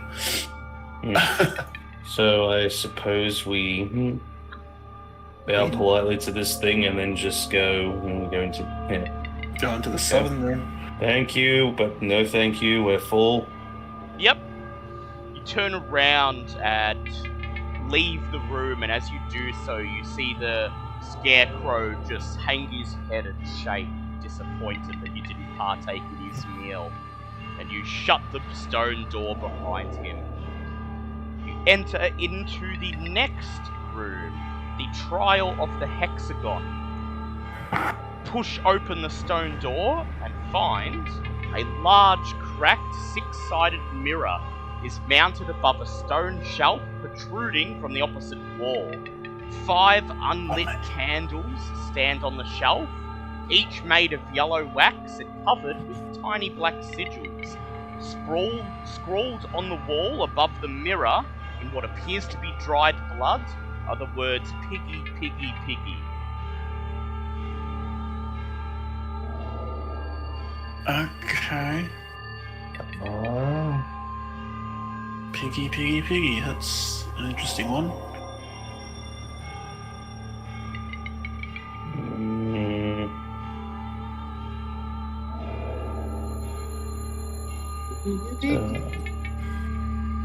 So Piggy's written on this thing in dried blood. Yep, up on the wall above the mirror it says "Piggy, Piggy, Piggy," and there are 5 unlit candles on the shelf.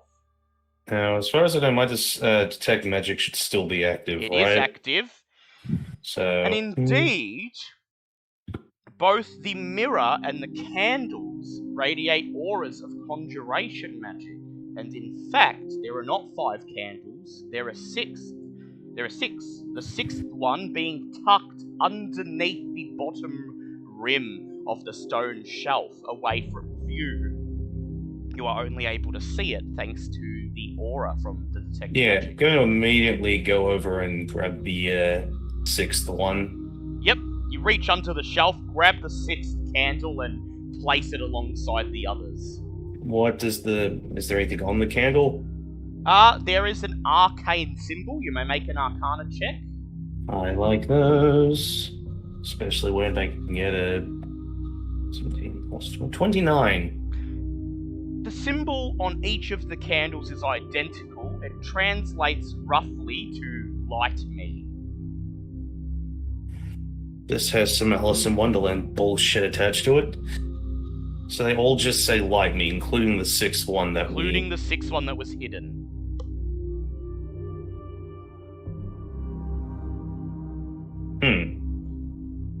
And there were sigils. You said there were sigils on the actual mirror itself. Indeed, you may make a Arcana check. Another Arcana? Yep. That's going to be a 24. It translates to speak to me. So the mirror says speak, the candles say light. Yes. And all you can see reflected in the cracked, dirty mirror right now is yourself and the room you're in.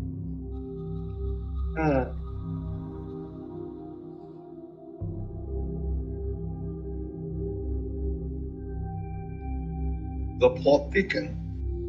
Indeed. Obviously, we have to say some incantation and it will light up. Well, it's suggesting that we need to light the candles ourselves and then speak to it. You could try that. Do you want to light Or the we could candles? try speaking to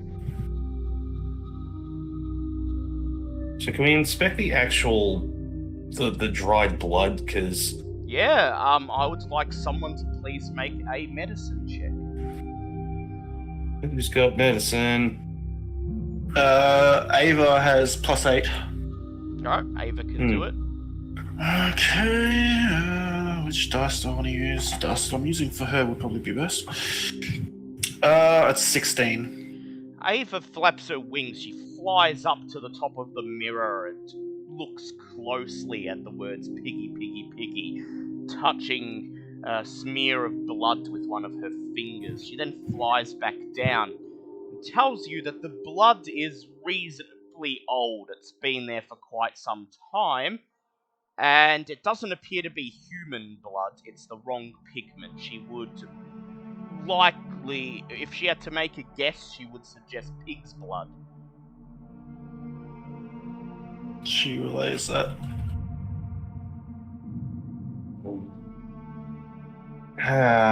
Doesn't really answer any questions to...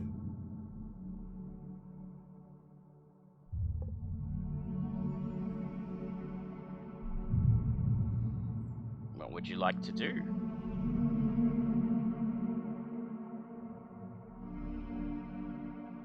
We'll say light. The mirror says speak to us. Yes, There's light me. there's somehow pig's blood just on the wall, despite the fact that... Who knows how long it's been since there's been a pig down here. Bloody knows this lot. Well, there was a roast boar in the next room. Well, yeah, you're not wrong. You're not wrong there.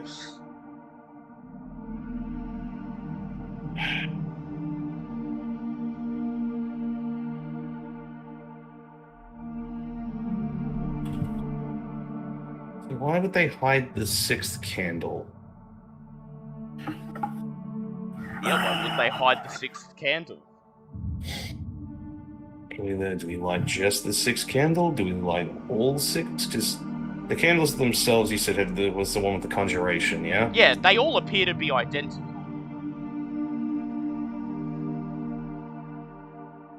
Have we determined what the two things on the side of the wall are? Those, I don't know why they're on the map, because, like, that's part of what's supposed to be revealed when you... Oh, okay. Act surprise. Okay. Oh, it's all been revealed. 'Cause It was they in drew you it on alone. the map. I personally What? would say light the sixth one, but that's just my opinion. That's what I was thinking. Because it's hidden, so people would immediately go, let's Yeah, light the that's 5 fair. that are here. Yep. So you wanna just light the sixth one? For me, my personal thing would be light the sixth one. Okay. And what would we say to the mirror? I don't know. We might Unless, just try and light the candle first and see if anything happens. unless it's a thing of you are supposed to light the candles or talk to the mirror. Okay. So, Bobbit produces a tinder box and she lights the 6th candle, placing it on the shelf, and then looks in the mirror. Nothing appears to have changed. The candle's not doing anything. Oh, but Doesn't appear so, no.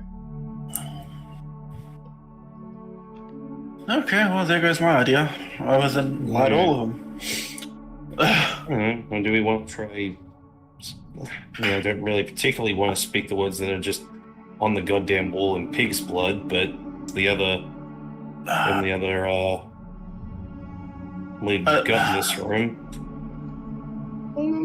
Unless lighting the 5 before the 6th one activates the trap, but lighting the 6th one first activates the correct thing. What's this obsession with the sixth one? Because on the thing, there's piggy, piggy, piggy written in pig's blood. Yeah, on the wall. Above the mirror. The mirror that has "Speak to Me" carved into it. So the sixth one, piggy, piggy, piggy, piggy meaning 2. What? 3 words. 2 points Yeah. each. 6 candle. Lucian, do you want to step forward and say "Piggy, piggy, piggy" out loud? Yes, nonchalantly. Yeah, so Lucian... Piggy! Okay, clearly you're Lucian having a lot of steps caffeine, Dave. forwards and shouts, "Piggy! Piggy! Piggy!" And suddenly, the reflected light of the candle in the mirror reveals a wooden lever set into the northernmost wall of the room. And you made it so difficult. Okay. You have solved the puzzle. I'll tell you, if you lit Oh, any of the oh, good. other candles that said "Piggy, Piggy, Piggy," it would have summoned 3 wereballs. Cool. Okay, We're cool. Pull brothers. the lever. Let's move to the last one. We're brethren. Yeah. When I got behind Congratulations, Sir Lucian. I go behind them both and slap them behind the back of their head. Yeah. You do that, and there's now a 6-foot-plus were-tiger growling at you, Yeah. wondering I why take Sir both Lucian. hands and slap them behind the head. Yeah, wondering exactly when Solution and why Solution is now being a raging asshole at this particular point. Ava in and the Onyx dungeon. go to the northern door. Yeah. Yeah. Lucian triumphantly That is- steps forwards and he pulls the lever and then he slaps Bobbit on the shoulder and she turns and just growls at him. And he goes, "Oh, Put well," that in your banana and shove it. and then walks out of the room into the last remaining door. Very proud of himself. Because he solved the puzzle. Yeah, So no, this- we'll give him that one because he did. That's the second one that he solved. So this final room contains a 5-foot wide floor-to-ceiling glass cylinder. Near the back wall of this room is filled with light, the source of which is not apparent. A tiny triangular hole is cut through the glass 5 feet above the floor. Inside the cylinder, an iron lever is set into a metal plate in the floor. I'm gonna guess it's gonna take more than 15 pounds to move that. Oh, there's the lightning. Come here, miss. Come on. Yeah. Well, it appears that the cylinder is grafted into the floor, if anything, and the only means of bypassing it without destroying it is the small triangular hole that's carved into the top of it. Of course, reaching through that hole to pull the lever is going to be almost impossible. It'd be like reaching up a vending machine. So how big is the triangle hole? It is... Be right back, sorry. It's about just big enough to insert your hand into. It's 5 feet above the floor. Mage hand? Is there anything else about the room? Because again, my detect magic... Has my detect magic run out? I'm pretty sure it's still active at this point. It is still active, but there's actually nothing magical in this room. The entire room is drab, unremarkable. Xenhorn was to just inspect the triangle hole, make sure there's nothing on. Yep. Make an investigate check, please, Xenhorn. That is a natural 20. You walk up to the triangle hole and look at it. You can't see any sort of mechanism or trap or anything else that gives you pause. Rather, it appears the challenge in this room is quite simple.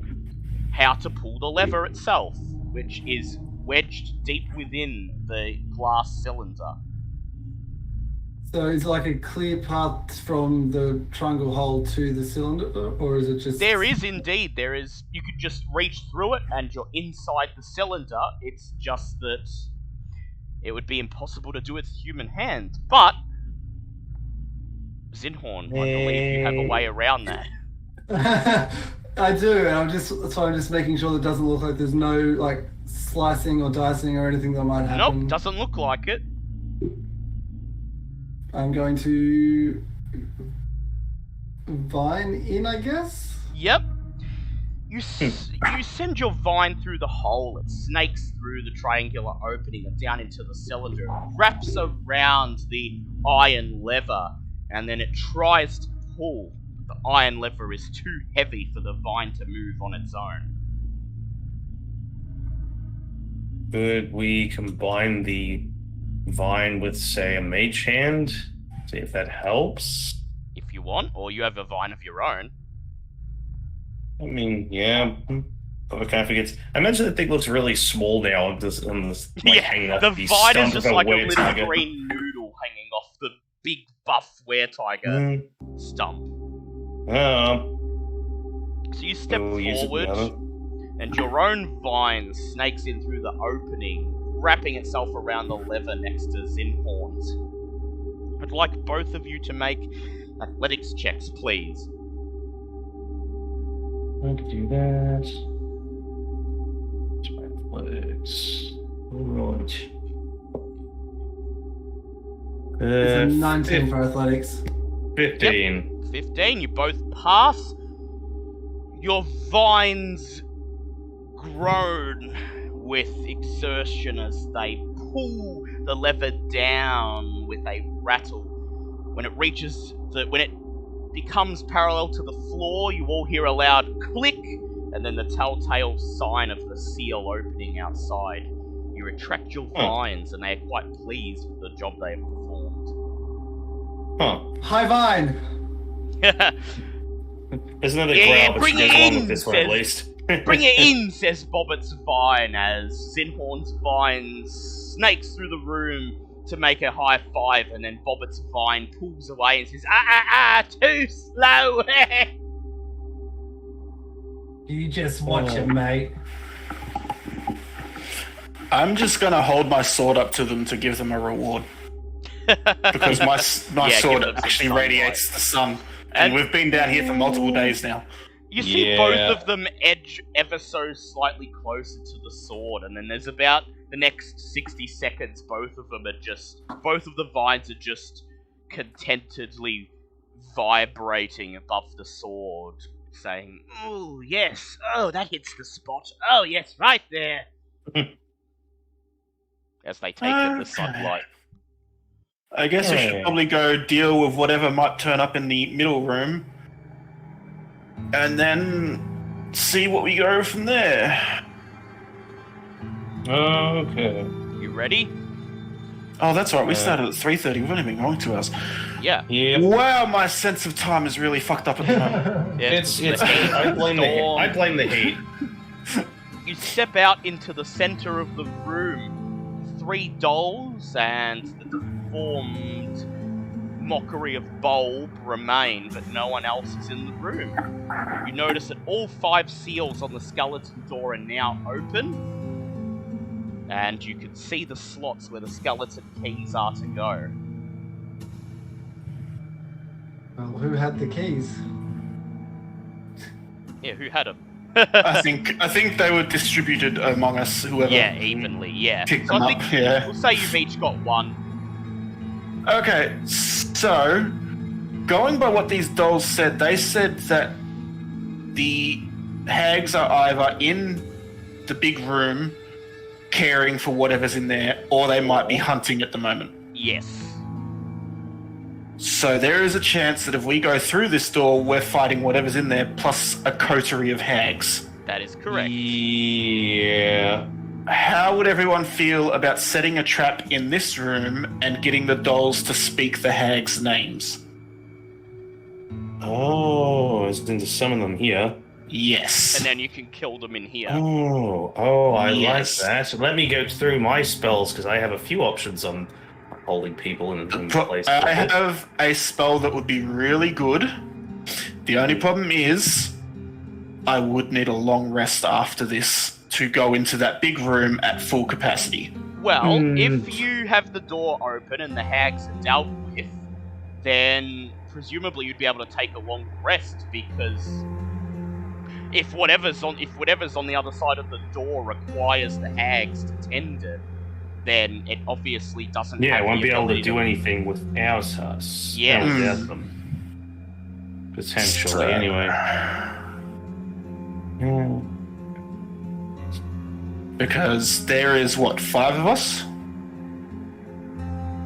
Yes, 5 of you.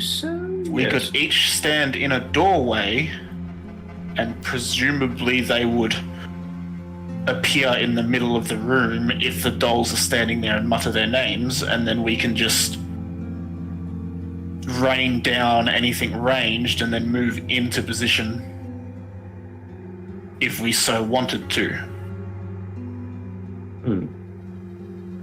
Because Onyx could cast Sickening Radiance before we call them down. And I can tag team that with Death's Grasp, because as a 5th level, it's now a 30-foot square.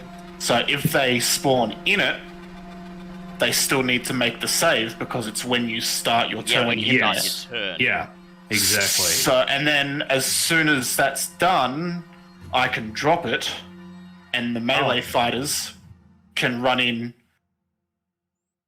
if that looks like how the fight's going to go. That would be the only downside if I do Death's Grasp. That my one specifically says creatures ending their turn in the area. So that would be a problem there. Because I would also hazard a guess that a coterie possibly of hags could possibly teleport, which means after the first turn, they could teleport out of the area. Depending on what type of hag they are. Yeah, Yes. depending, because I don't know what type they are. I know you did tell me ages ago when we first saw them, but I've forgotten, so...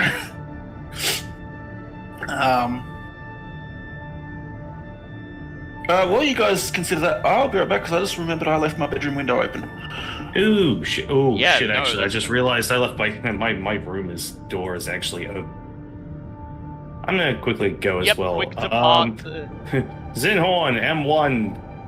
I guess come up with a plan. Well, I think that plan sounds pretty solid, to be perfectly honest. Un momento, por favor, señor. We'll just wait a moment. We have a storm going here at the moment, people in chat, so... lightning has just occurred, so we're gonna quickly go rush and make sure all of our windows and doors are shut.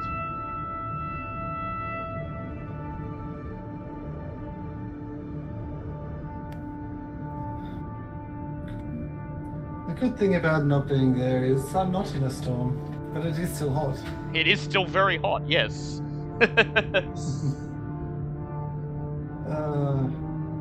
Okay, I am back, and it's a good thing I remembered too.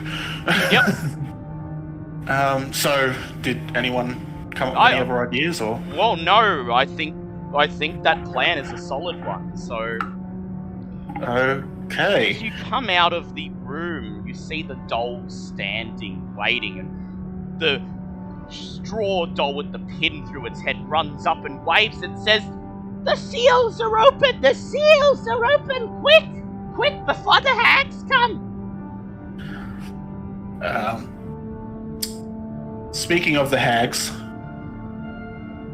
we have a plan to deal with them, which may end the curses on you. The no-faced clay one reaches up and once again tears a chunk out of its face, forming a mouth that says, "Freedom at last? Please, please, go on!" What we are going to... Oh, I just realized that my plan would involve the dolls being inside the fucking sickening radiance. We could probably move them. Wait. Maybe cast it the second they show up. I mean, let's face it, at this point after hundreds of years, it's going to be freedom regardless, so I don't think they're going to mind that much. True. I would imagine we'd get a surprise there. Anyway, so we're going to hide in the doorways, and we're going to ambush the hags. We would like you to summon them by saying their names in the middle of the room. The stuffed monkey immediately shakes his head. He opens his mouth to say something, and then he coughs. Coughing more white stuffing onto the ground. The pinhead raises his right arm and says, "What Joho is trying to say is, no, that's a suicide." What, summoning them or saying their names? We dare not summon them. Well, it's either that, or we go into that next room and get ambushed by them, as well as whatever's in there, and we die, and you're stuck in this cursed form until another group of adventurers come down. And from the history of this place, that hasn't happened before. Make a persuade check, please. Shit, I should have said it. I have a +8. Oh, not bad. Actually, Yeah. I'm pretty sure I have +9, so not much difference there. They're still up. Come on. That is an 18. 18. Okay, the stuffed monkey leaps up in the air, opens his mouth, and goes. I was gonna say before he does that, just put a hand up and maybe let the other one speak instead.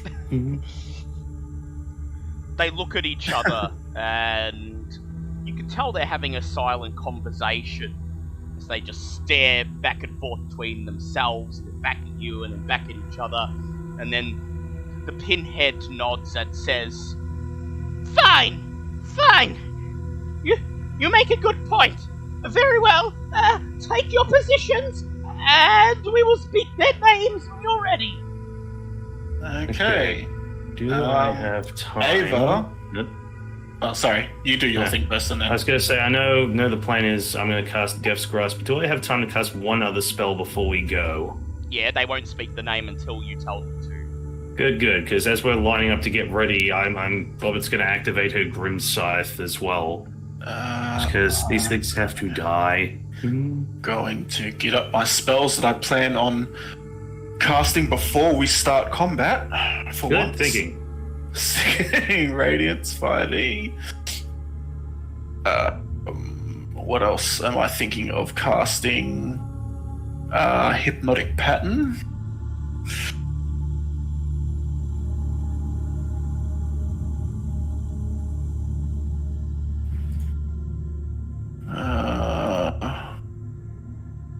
I think that's all that I need for the time being. Okay, 30-foot radius. Yeah.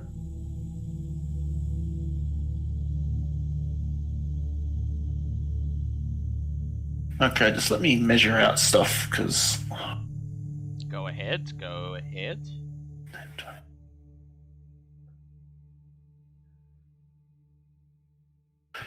Okay.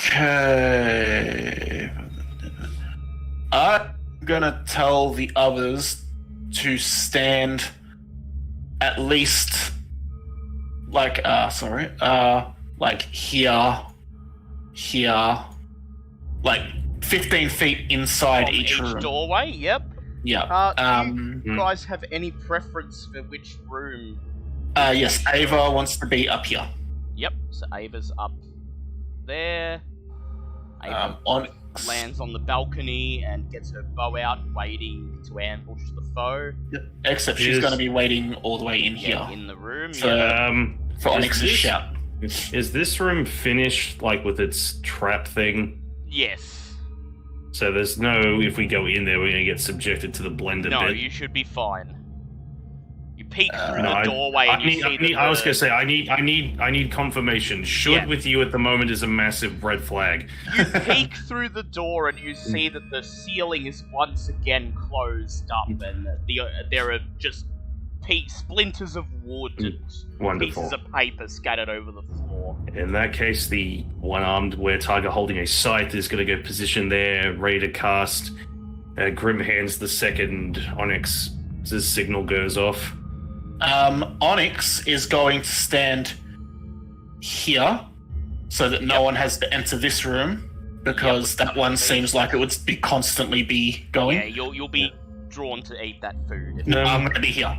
Oh yeah. I'm actually going to start. Quick question. Yep. Quick question. How big is a 30-foot radius exactly? It goes from here to here. Yes. Shaznock. Although your Death's Grasp is probably on only one level, isn't it? Yeah. So it would be, if you cast it down here, it'll stay. Oh, okay. In that case, I don't need to technically start inside the room if we're only casting it on the ground. My radiance is going to be...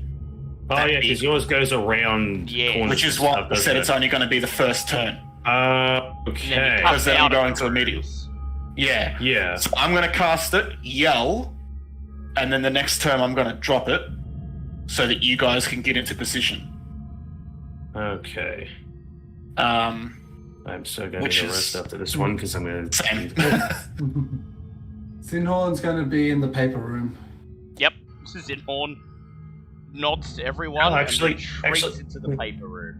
Actually, I'm not going to go on the actual ground in the room there. I might actually start up on the roof because it's about 20 feet up. Fair enough. Yeah, 10 feet in here because it's got the false ceiling. Well, either way though. I meant like out. Oh, out there? Yeah, that's 20 feet up to the ceiling. Yeah, so if I go out there, I'm still safe if I'm on the roof. But either way, there's a crouch, ready to go, ready to pounce. Yeah. So Lucian's just got to pick a room now, and he's gonna go in the only one that's unoccupied, the piggy room. He it's loudly shouts, "Piggy, piggy!" as he runs. Shut up. And that's probably the best one for him because it's shortest route down. So I relay to the group that once they're here and I cast, I'm going to shout, whether through the gods or just out loud, and then I'm going to drop the spell, and that's when it's safe for people to come out and... Yep, so you should be able to speak, you should be able to shout out loud, so watch as everyone takes their positions and the three dolls stand in front of the skeleton door, waiting for your signal. Yeah. I'm just going to open up War Mage, the feat that I just took, just to make sure that if something happens to me, I know if it's affected. I mean, I could explain. I could read it out to you because I remember what it says. It's just during the heat of it, I'm going to be like forgetting. Yeah. No, fair. And I've got the book in front of me, so I may as well just open it up. Yeah. There we go. Okay. So when everyone's ready. Yep. Wait to see until everybody is in position, and then you call out, "Ready!"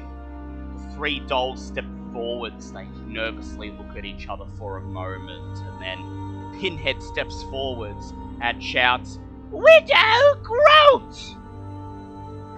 The no-faced clay doll steps forwards, once again carving an impromptu mouth on its face, and shouts, "Baggy Nana!" And Joe-Ho the stuffed monkey steps forwards, opens his mouth, and shouts, throwing up yet more stuffing onto the floor. Pinhead looks at him, steps forwards, and says, Peggy Dead Bells! You hear a high-pitched cackle emanate throughout the room. And then all three night hags suddenly materialize out of the ethereal realm. Please roll for initiative. Don't we get to fire the spells off before Well, that? we do. That'll If we're be getting your a surprise surprise round, round. we still. Yeah, that's when you Ah, do okay, it. so we do get that. Okie dokie day. Okay, Oh, so nat 20, let's freaking go. Onyx got a 19, so and Ava got a 19 as well, but she goes before Onyx. Yep, And 26. of course, 26 No. for Zinhorn.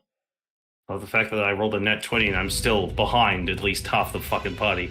I shall Well, roll. the good news is, the others can actually run in, get an attack off, and then run back out of range. Yeah, that's a 19 for Sir Lucian. Yeah, I don't know what he's going to do, considering what I think is going to affect him if he gets in there. So, Zinhorn, you are up first. It is a surprise round. Wait, don't I... Oh, Wait, does the nat 20 not go first? well, Zinhorn still got higher than you. Yeah, fair. So, Zin- what I'm going to do. So, the three are there. Where are the little stuffed. The stuffed dolls, I'll put them on the map if you want them on the map. Yeah, just so. Because I'm going to do something that's an area. I'm sorry, but I'm going to hit them anyway. Ah, yeah, you don't The know, I dolls will. are here. They're right in front of the they're in the two tiles in front of the skeleton door. Alright, so Zinhorn's going to do something that he's wanted to do for quite some time. And that is he's going to create a maelstrom. Oh, fun. All the area of effects. Yeah, just fucking blanket these bastards. So you're going to do a maelstrom, and it takes up it's 30-foot area. Yep. So we're going to have it so it's hitting all three of them. It is a strength save. Yep. Okay. Let's get them to roll their strength saves. So that is a 23, a 21, and a Jesus. 19. Say what now? Um, Fucking hags. so They are in a coterie at the moment, though, so they may be getting Yes. buffs. They are getting buffs. Yeah. Well, lovely. So they're in difficult terrain. Any creature that starts its turn there must succeed. Okay, so they're going to start their. When they start their turn there, they need to make another strength save or take damage. Yep. Well, they haven't got their turn yet. It is now Bobbitt's turn. And then going to duck back into the room. Yep. Maelstrom of druidic energy takes over the room, turning where the hags stand into difficult terrain. You're up, Bobbit. Oh, I mean, there is already difficult terrain, but we're going to help anyway. Bobbit roars from the ceiling as she slams her scythe on the roof, and then all of a sudden, the entire area that's already been turned into a maelstrom now has spectral hands appearing out of the well, I suppose water if it's a maelstrom. Yep. So yeah, any creatures entering the turn the area must succeed on a dex saving throw or take 3d6 necrotic from their hands. Yep. The roiling water churns as spectral hands reach up trying to grab the hags. They're going to make their dex saves. That is a 19, a 10, and a 20. Okay, well the 10 fails, the other ones succeed willingly so that was 3d6. Alright, so that one that failed, I don't know which one it is, takes 11 points of damage from that one. Yep, that is going to be Baggy Manor. Ah yes, Lucian's greatest foe. Yes. Okay, it is now Ava's turn. Ava's just gonna fly to the doorway and take 2 shots at Baggy Nana and then fly back. Yep. Do I have the height advantage at the moment? You do, yes. Yeah. Okay. So the first attack is a unnatural 20. That is a hit. Oh god, that's 1d8 plus 6. Fuck. D8. There's a D6 and there's a D4 for the psychic. Okay. So this attack's going to activate Favored Foe. So that is 7 piercing damage for the arrow, 1 psychic damage, and 4 for the Favored Foe. Lovely, so all up, that is... 7, 11, 12. 12. Baggy Nana just laughs. As Ava lets loose of her arrows. Yeah, and the second arrow is a 25. That is a hit. And that is 12 piercing damage. Lovely. Okay. And then she flies back into the room. Okay, it is Onyx's turn. A question to what you will allow with spells. Can I purposely make the area smaller of a spell? Only If you say no, that's fine. Only if you have a meta magic for it. Because there is actually a meta magic that lets you do That's that. right. Yeah. Careful casting. No, I do not have that. Okay. Okay, well then I just, seeing as everyone is still out of range except for me, I'm going to... Well, it shouldn't hurt you, should it? Because you're the one casting it. That I'm going to leave up to Dale. Because it I mean, you says can always creatures. move back in. Well, if I mean, you you're can in always the- move back inside the room. If you're in the radius of the spell, then yes, it'll hit you. Just like Yeah. if you were to cast a fireball at your own feet. Yeah. Maybe just move back into the room before you cast it. Quick question: does the bulb I clone need to take any balance. damage from any of those area of effect spells since it's He on the is ground? safe in his cage at the moment, but when he exits his cage, he'll be subject to the difficult terrain. Okay. Okay, this doesn't actually say I need to see anywhere. So, yeah, okay, I'm going to move back into the room. No, I'm not. Because that's the room that has Yeah. the fucking... Food in it. Maybe you go into Ava's room. Yeah, I might go into Ava's room. I have the movement, and I'm going to cast Sickening Radiance right here. Right in the middle, yep. So, sorry to those dolls, but everything in that room, apart from Bobbit or Alessander, whichever one you're going as at the moment, Angry needs Bobbit. to make a Constitution saving throw. Yep. So that is a 5 for the bulb clone. And for the hags, it is 20, 12, God. and 23. So one of those fails. Yep, Baggy Nana. And the bulb clone fails. That is 4d10 radiant damage. And she gets a level of exhaustion. That is a good roll, actually. I'm glad you're the one killing Bulb off, because I'd have felt really bad if I had to do it. 25 radiant. And whoever failed gets a level of exhaustion and is now glowing, Yep. Okay. so cannot turn invisible. So 25 damage, was it? Yes, 25 damage. Okay. And Bulb is also exhausted, and he gets 25. Okay. Alright. And now, unfortunately, Sir Lucian had better not go in there Yeah, that's fair enough. until my next turn when I can drop the spell. Yep. So it is Sir Lucian's turn. He's going to run into the doorway without going into the ray of... without going into the sickening light you've summoned. And he's going to hurl a javelin of Widow Throat 3 times. Eesh. Because he's got 3 extra attacks now.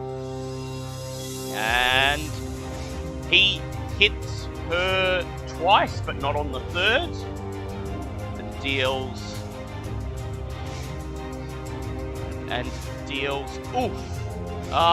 32 points of damage to her.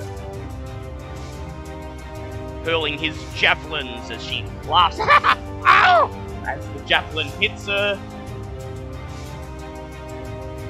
Okay, it is now the hag Lair's turn. So the hags all get to take lair actions.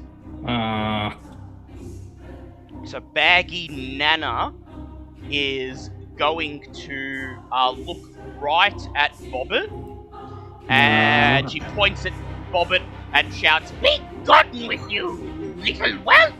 And I need Bobbit to make a DC 15 Charisma save, please. Okay, because it's a magic effect, I do get advantage on it. Yes, it is. Okay, so I'm going to take a Charisma save, it is. Yep.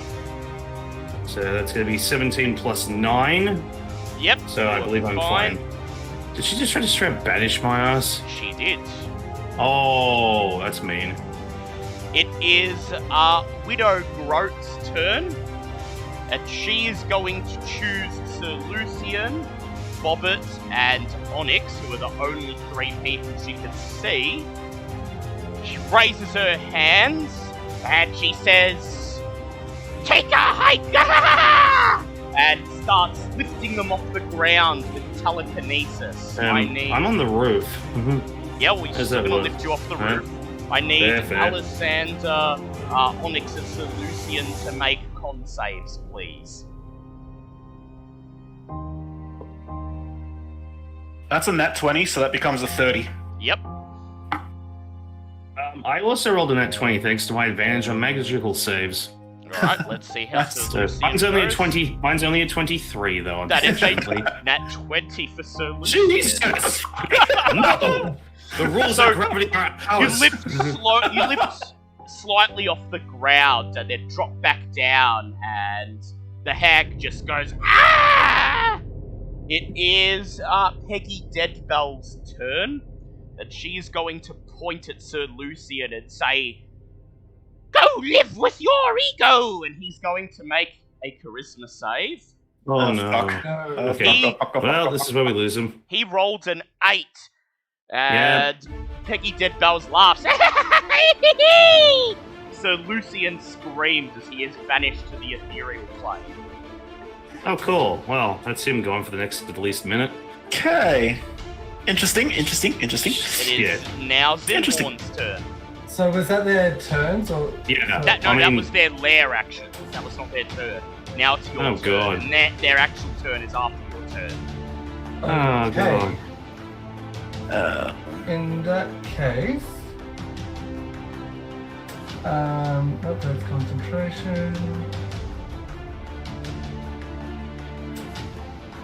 That is not concentration. Oh, okay, I like that. Zinhorn is going to peek his head to the corner Yep. and is going to construct in his maelstrom a tidal wave. Ooh, nice. Nice combo. Okay, so they're all going to make their saves. Deck saves. Yep. The bulb clone does it with disadvantage because he's locked in his cage. Sorry, Bob. Does exhaustion give Baggy Nana It does. disadvantage as well? It does. Yes. So, yeah, Bulb's in his cage, so he gets disadvantage. He rolled a 15. Really bad about the ball. Sorry, Bob. Baggy Nana This is rolled go- a 7 with her disadvantage. And Good. the other 2 hags got a 19 and an 18. So those Yeah. two saved. So they. It's 8, Oh, damn. 16, 19 points of damage and half as much for a save. Yep. And also, Baggy Nana and Bulb Clone are knocked prone. Yeah. The water. Nice. In the maelstrom. In the maelstrom, Oh. yes. Well, Oh. the fact that I feel really bad that the one time I've decided to go into an actual melee form, I can't actually do anything with it because I take damage if I go down there. So Oh well. it is now the hag's turn. So Okay, at the start of their turn, they need to make the same Constitution save. save. Yep. And the maelstrom save as No, well. and the My one's at the end of their turn, so do theirs first, and I'll catch up with you once they're done. So that is a 16, That's a a pass. Which one? 16 for Baggy Nana. Oh, this is the con save for the Bolt, con- okay, for cool. Onyx's spell. So that is a 16, a 17, and a 22. Okay, they're all saves, unfortunately. And now what they- did Bulb? Oh yeah, Bulb is there too, isn't he? But he hasn't Yeah. started his turn yet. He's on a different initiative now. Oh, okay. It is now. They're now going to roll the save. Well, it's the same save for both spells. So actually, yeah, they saved. Strength save for both. Yeah. So they saved. The 17, the 16 does not save from me. Okay, so Isn't yours a strength save? Mine is a strength save, It's yeah. a strength save. I shall roll Yeah, again. mine's Dex. So that's a mine's the 7 end. for. That's a 7 for Baggy Nana. So that's a fail. Oh, Baggy Nana. And No, that screw is her. A 21 and a 19 for the other two. Alright, No, so no. poor Baggy Nana takes 6d6 bludgeoning and is pulled towards the middle of the maelstrom. Yep. Good. Go ahead, roll with her. Oh my, 5, 9, 13, 16, 18, 20 bludgeoning damage. Baggy Nana screams, "Ah!" as she pulls closer to the center of the maelstrom. And oof, she's looking quite beaten up at this point. Good. Okay, it is Baggy Nana's turn. Before you do Yep. that, all three, everyone down there needs to make dex saves. Yep, excluding Uh, Bolt he- because it's not start of his turn. Yeah. So that's a 16 for Baggy Nana, Nope. a nat 20, and Yeah, a what do you do? 21. Okay, well, it's just Baggy Nana getting beaten up now. 3, 6, 5. Hey, if we kill Baggy Nana, Yeah. I think that's the end of the. Yeah, pretty sure that's how it works. Unfortunately, that's only going to be 8 points of what damage was it? 8 necrotic damage. That one. Yeah. She's screaming as the necrotic energy eats her skin, and somehow she's just barely holding on. Let me get. I'm guessing she had like 9 HP when that hit, didn't it? You'll find out. It is Yeah, her probably. turn. She is going to use her movement to stop being prone. She climbs to her feet, and she uses polymorph on herself. Counter spell. Counter spell. Oh, right. We have I'm using my last spell slot for counter spell though. So sure, Got God, all Counter about spell. At this point, Peggy Deadbells uses her reaction to cast counter spell on your counter spell. oh, Cast counter spell. Oh, fuck, there's one more. Widow Groat will use her reaction to cast counter spell on your counter I spell. mean, we just burnt a shitload of their Yeah, they- things, but at the same time, god damn it, that's They laugh as Baggy Nana turns into a T-Rex, God damn it! and then uses her movement, the rest of her movement, to stomp up the stairs towards where Alessander is. You know what? I'm not even Just mad yet. about that. Able to move through the difficult Actually, terrain yeah. What's before? the movement? yeah, Because it's so all she gets difficult stuck terrain here. down there. Yes, she gets stuck here. She doesn't actually get up the stairs. Haha, Oh, Baggy no. Nana. So you're still gonna have to take more damage, you bitch. It is Widow Groat's turn. She raises a hand and sends out a mage hand, which holding a small brass key, unlocks No. the padlock on the bulb clone's cage, No. Oh no, Bob. letting him out. This is what's going to scare me. Swear to Christ, if you make me fight Bulb, I will end you. Because if he's still a druid, I've seen what Zinhorn can do. And Oh, then, yeah. using her actual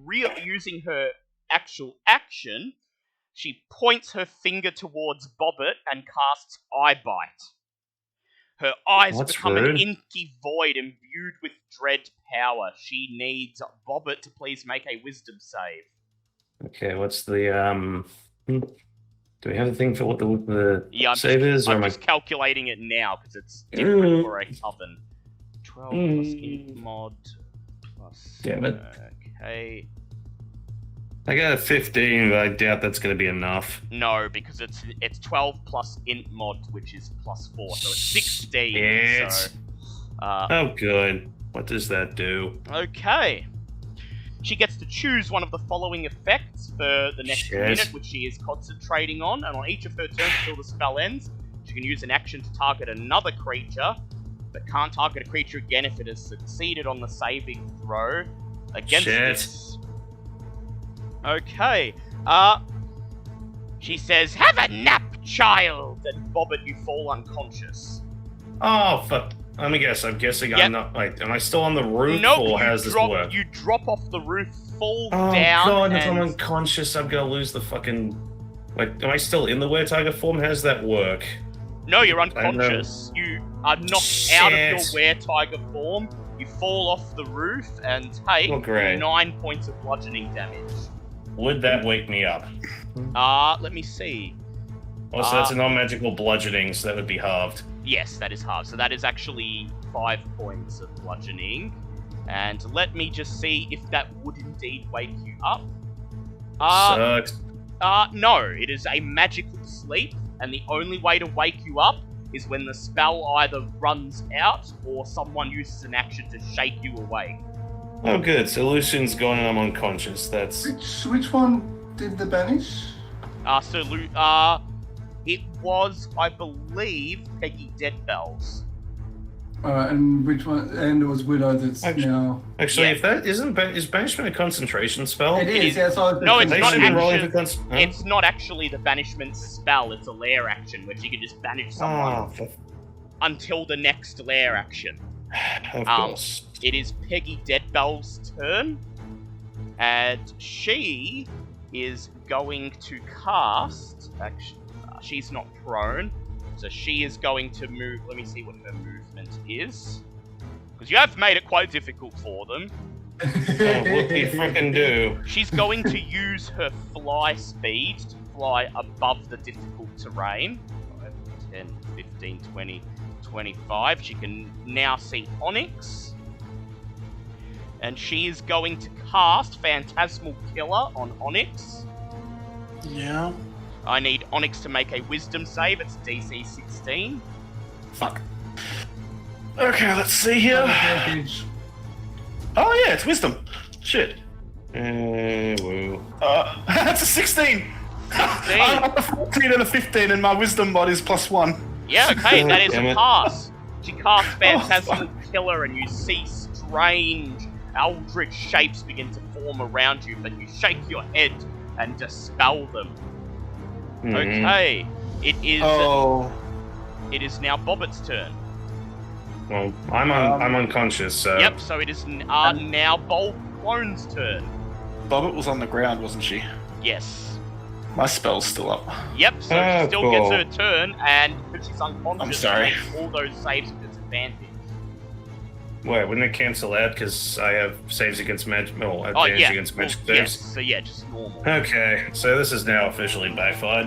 So Yeah. I'm saving against just the Sickening Radiance. How many times have you been on the roof and been knocked out? Twice. Which is more. It doesn't sound like a lot until you realize that's probably more times than it should happen. Yeah. Okay, so what's this? So it was a. It's a Let's save it. constitution. And For what am I radiance. saving against? What am I 16. saving? Okay. That one won't. Come on, please stop. Don't screw me over. Yeah, no, those were both 9s because, of course, why not? Just yeah. Yep. Feel free to do. Go This is gonna ahead. suck. Will this wake me up at least? I'm taking more damage from this crap. No. 20 radiant. Oh, good, And you good. now have exhaustion until the spell ends. Cool. So I have 2 levels of exhaustion. I then. will allow you to make a Constitution save to try to wake up. Let me just work out how much HP I have because that kills off all my remaining temporary. You said minus 20. Yep. Cool. Bam, that's gone. Okay, so you said a con save to try and wake up? Yep. Okay. Come on, please. Actually, no. We're going to use this one instead, because this one's our friend. Okay, that's a non-nat 20. Yeah, okay, non-nat 20. You- What does 2 levels of exhaustion give me? Because I only know the... Yep, let me look up 2 levels of exhaustion. Okay, so 2 levels of exhaustion, your speed is halved. Oh, yay. Cool. Okay, so it is the Bulb Clone's turn. he uses his movement to stop Doesn't being. he have to do all the saves Oh, yeah, before he he... does. Now that yes, Now he that the does. thing's open. Yep, he's going Yeah. to make his saves. Okay, so I'm going to go through the saves. First is a con save. It is a 5. He fails. Let me roll the damage again. 3, 6, 7. Jeez, that was really shit. 13 radiant damage, and he has a second level of exhaustion. Yep, well, you know that Bulb's not very good at con. Next Yeah. is the strength save. That is a nat 20. It's exactly 20. Of course. The one And- time he's ever going to do that. Yep. And the dex save is a 15. Okay, so that one The dex- fails at least. Oh, wait. The dex save. Oh, was if I was knocked unconscious, Yes, I've lost the... concentration ended. Yep. Son of a bitch! So he uses his movement to come Was he- bro. Yeah. He uses his movement to climb to his feet, and that's it. He can't move anymore because his speed is now halved. And then he casts Dispel Magic, dispelling Onyx's blight. And then I'll take that.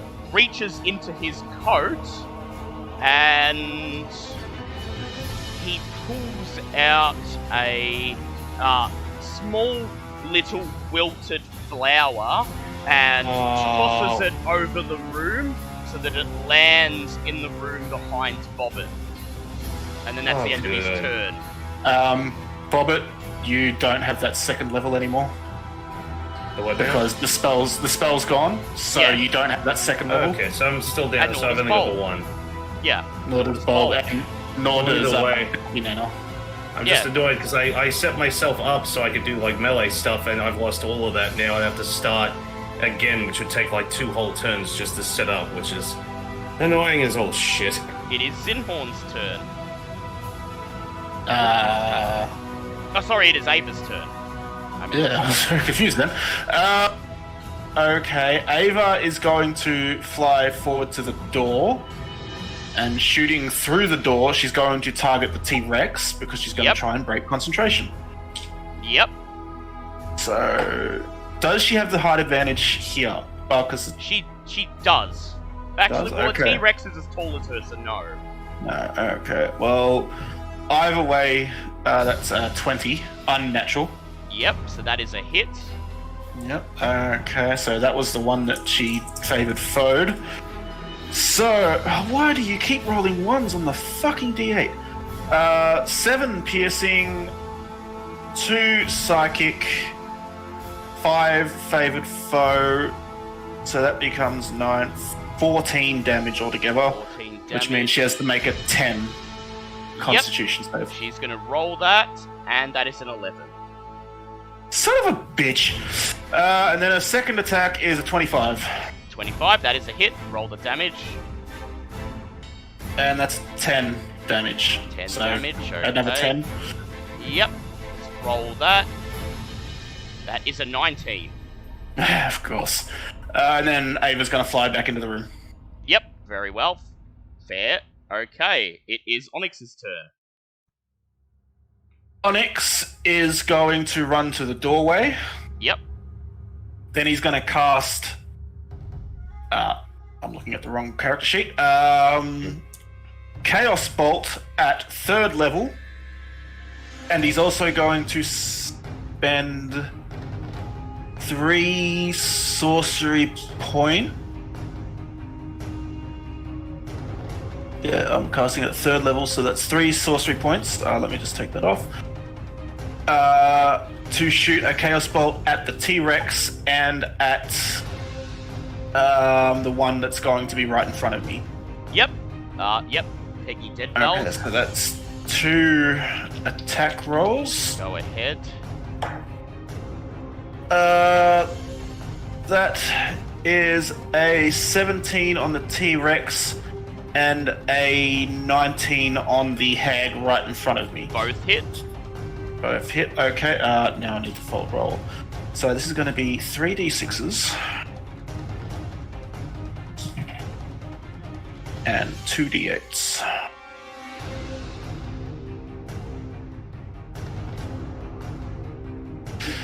Okay, so that is a 3 and a 6. What damages are they? That is fire or poison.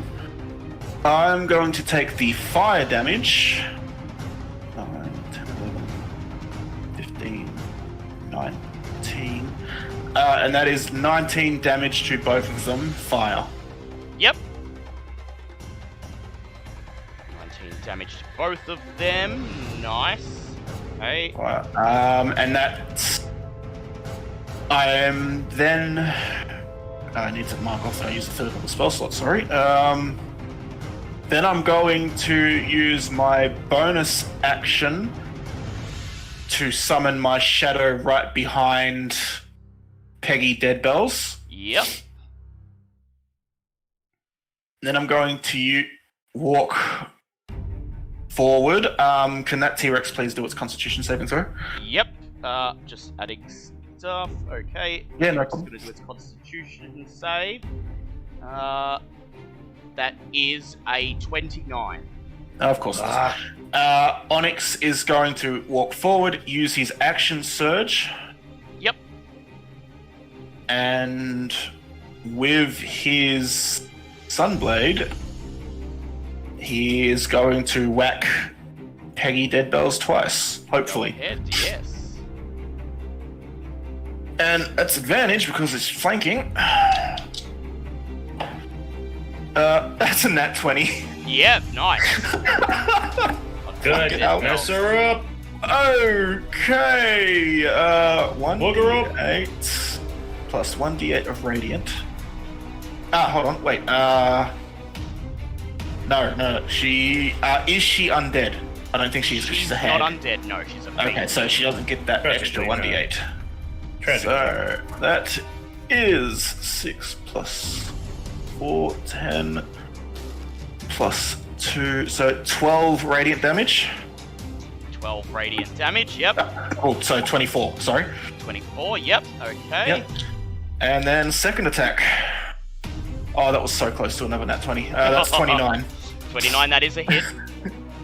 And then d8. 4 plus 4, 8, 10. That's 10, another 10 radiant. Ooh, okay, she's looking quite bloodied at this point. And I'm just standing there with my shield up, blocking Yep. her in here. So Lucian is still banished. Of course. So we go to the lair actions. Oh, At good. this point, Sir Lucian appears back in the material plane as Peggy Deadbells laughs. And then she points her finger at Zinhorn. Zinhorn, please make a charisma save. Oh no.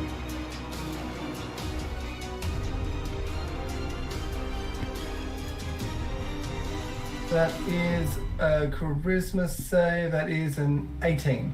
18, that is a pass. And then Widow Groat selects Onyx, Zinhorn, and Bobbit. She begins to lift them off the floor with her telekinesis, cackling like a maniac. I need you all to please make, what was it? Constitution saves. I got a nat 1, so that's an 11. Yep. That's a natural 20, so a 24. 21 for me. 21, okay. So you, Zinhorn and Bobbit pass, Onyx does not. Onyx is flung 30 feet across the room. 5, Yeah. 10, 15, 20, 25, 30, flung right into the into one of the tables and the balcony, and takes 12 points of bludgeoning damage from that. Okay, so that brings me down to this. Okay. And Baggy Nana does not get lair actions, as she's currently a T-Rex. It is Zinhorn's Yeah. turn. Joke's on you, I'm closer to the fucking T-Rex, I can do more damage. Haha! Well, now that Onyx is there, that changes my plans. It Yeah. wasn't my fault this time. Damn it! Are any of the AoE spells even going at this point? How does this Yeah, work? Maelstrom's still Yeah, going. Maelstrom's still going. Yeah, it's So, starting how to- far? Where does Maelstrom sort of like? Because it's 30 foot. So it fills the whole room. It basically, Yeah. this Oh, it's entire that- room is contained within. So the bottom layer, because it's only Yeah, bottom 5 layer. foot. Yeah. So where Onyx is then, so... Yeah, Oh, so well, Onyx is now in the maelstrom, yes. Great. My other plan was now to do. I was adding on another layer of area effect. Just do it. I have ways to get out of you. Oh yeah! Next to Um, the shadow, I guess. this is an instant hit, but It's fine. well, what I'm going to do is instead of trying to hit Baggy Nana, I'm going to get rid of your clone, but I think that's better off doing it this way. Is I'm going to Ice Storm, which has a 20-foot radius, and gets the clone, Groat, and Peggy. Yep. Alright. In it. They're going to make their saves. Deck saves. So that is a 17 for the clone. And Okay. for Peggy, that is a 21. God damn it! And for Widow. And for Widow Groat, that is a 15. So Widow Groat takes the full amount, the others Yes, she take does. half. So that is 12 points of bludgeoning. Yep. And throwing dice everywhere. That is 10, 12, 14 points of cold damage. My shadows. And- The shadow's gone, and all Yeah. that area is also now even more so difficult to range. Jesus Christ. Probably good your shadow's dead, Oh, actually. Yeah, yeah. He rolled a 20 on the dex save, but if he still takes half damage, he only has 1 HP. Yeah, Yeah. okay. But that's fine. And then for good measure, bonus action, gonna have the vine slash out at Widow Groat. Lovely. Right, so is the vine thing like a bonus action thing? Yeah, it Yeah. is.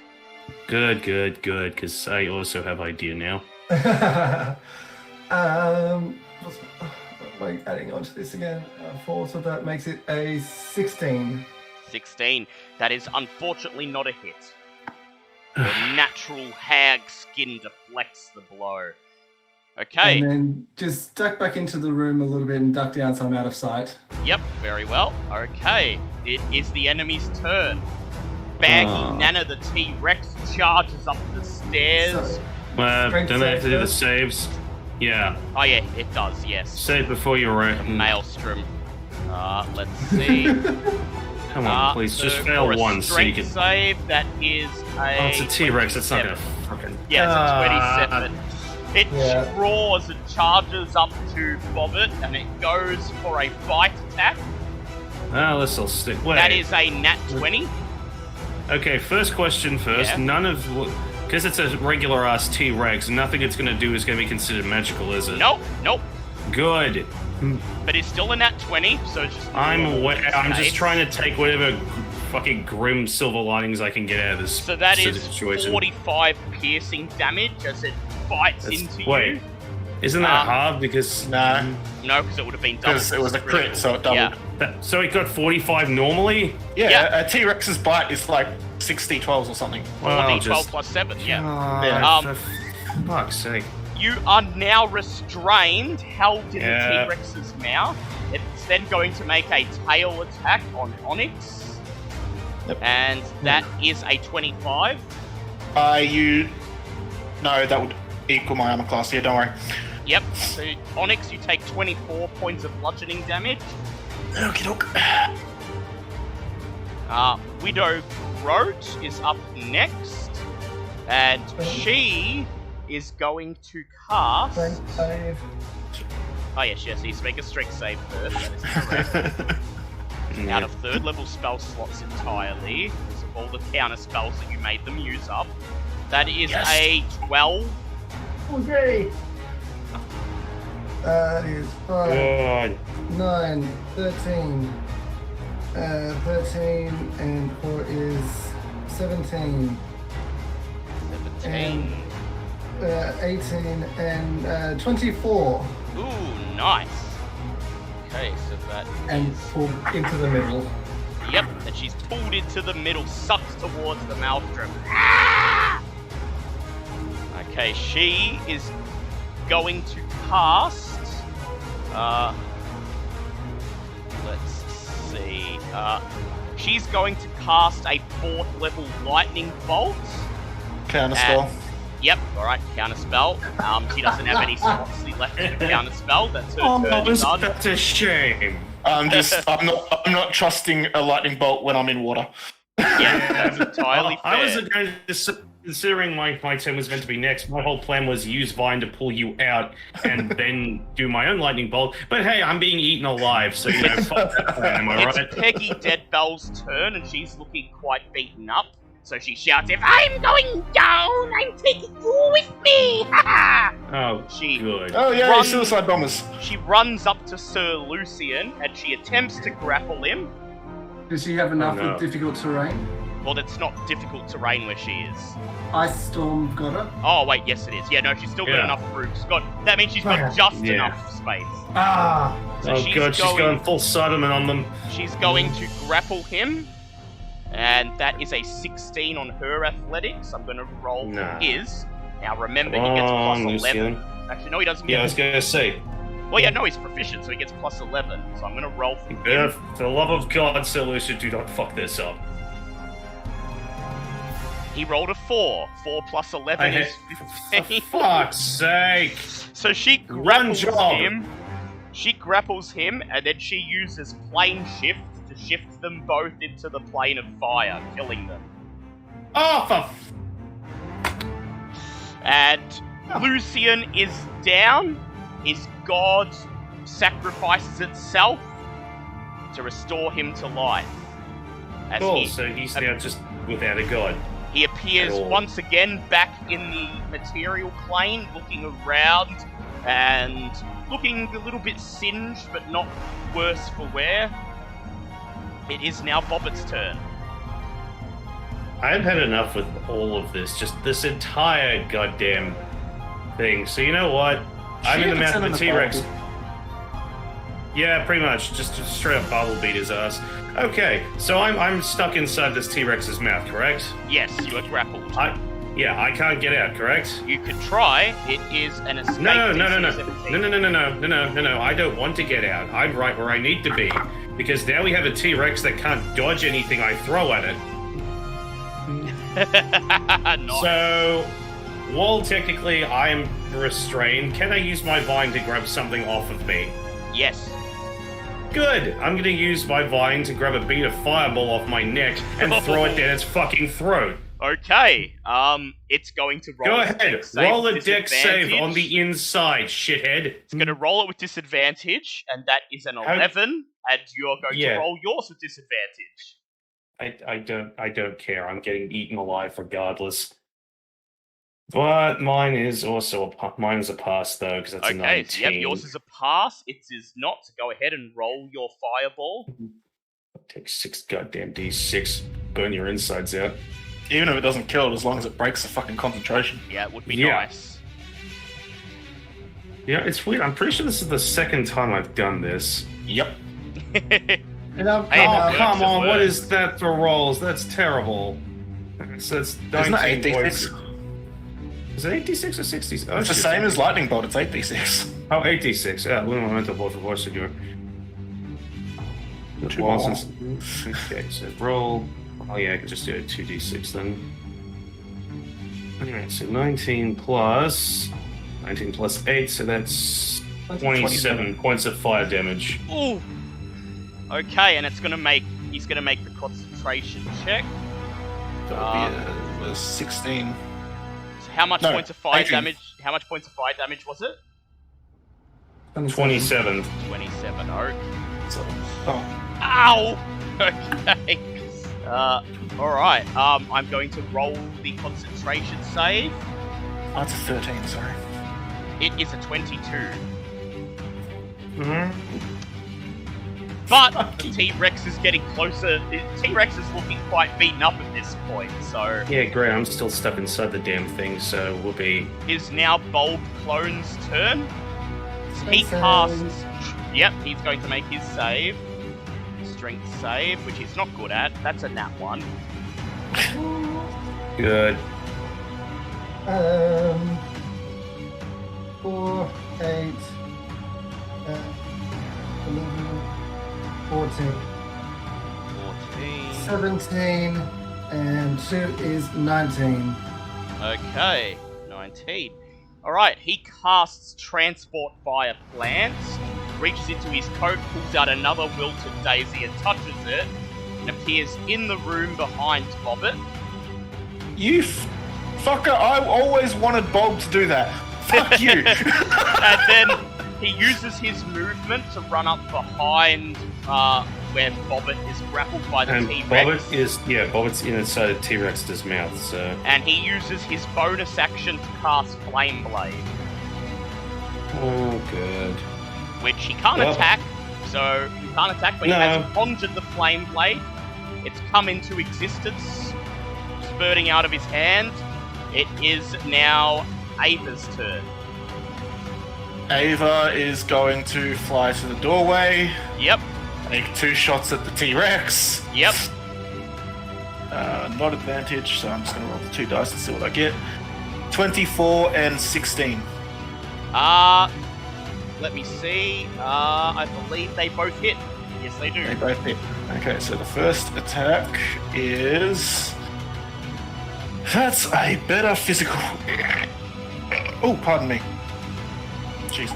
Let me just scroll back up to where her stats... sorry. 11 physicals. 4 for the favoured foe, Yep.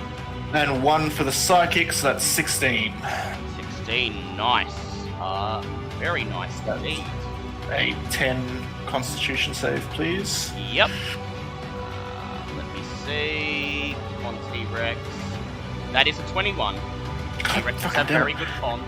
Yep, and then that's 7 plus 6, that's 13 physical damage from the second attack. Yep. So once again, Make a save. yeah. That is a exactly 10. Damn it, it meets it. Fuck it. Really? What? This whole goddamn fight. And then she flies back into the room. Yep. Okay, it is Onyx's turn. Onyx is. Save. Oh yeah, I need to make a strength save because I'm in the. Unfortunately. That's fine. That's fine. Fucking saves. That's a nat 1. Oh, for Oh. fuck's sake. So is this just the Oh, roll that's down? okay. I rolled 4 1s out of 6. Oh my Oh, god. that's good. The But one, the other 2 were 5, so that's 14. That brings me down to that. Okay. So I'm prone and sucked into the middle of the geyser, I guess. Yep. uh, Right next to don't worry. Oh, I'm fine. I'm just That's keep fine. running. I still have spells for this. I cast Magic Missile at 2nd level. At which Widow's Throat brings- or at T-Rex? T-Rex. Alright, go ahead. Yeah, T-Rex, because why the fuck not? So that's 5d4. That's 3 of my d4s. Where the fuck do they are? That's exactly how many d4s I have on the table. That is 1, 4, 7, 11, 13 plus 5, so that's 18 damage. 18 T-Rex, damage. you Nice. better fucking fail this constitution. 18. How much is it going to roll to... Oh, well, it's an 18, so it's a 10. Okay. Because halved is less than Well, 10. it does only have a small handful of HP left at this point. That is a 14. Damn it. Okay, and then I'm just going to use my bonus action to second wind, Yep. Fair enough. and then my movement to stand up. so that Yep. I'm not prone next to a fucking hag. It is Sir Lucian's turn. Sir Lucian grabs his sword and charges. 5, 10, 15, 20. Okay. Oh, he can't even. That's alright, he's just gonna hurl 3 javelins at the T-Rex from where he is.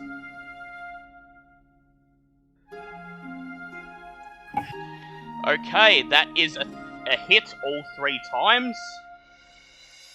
So that is 7 plus. Ooh.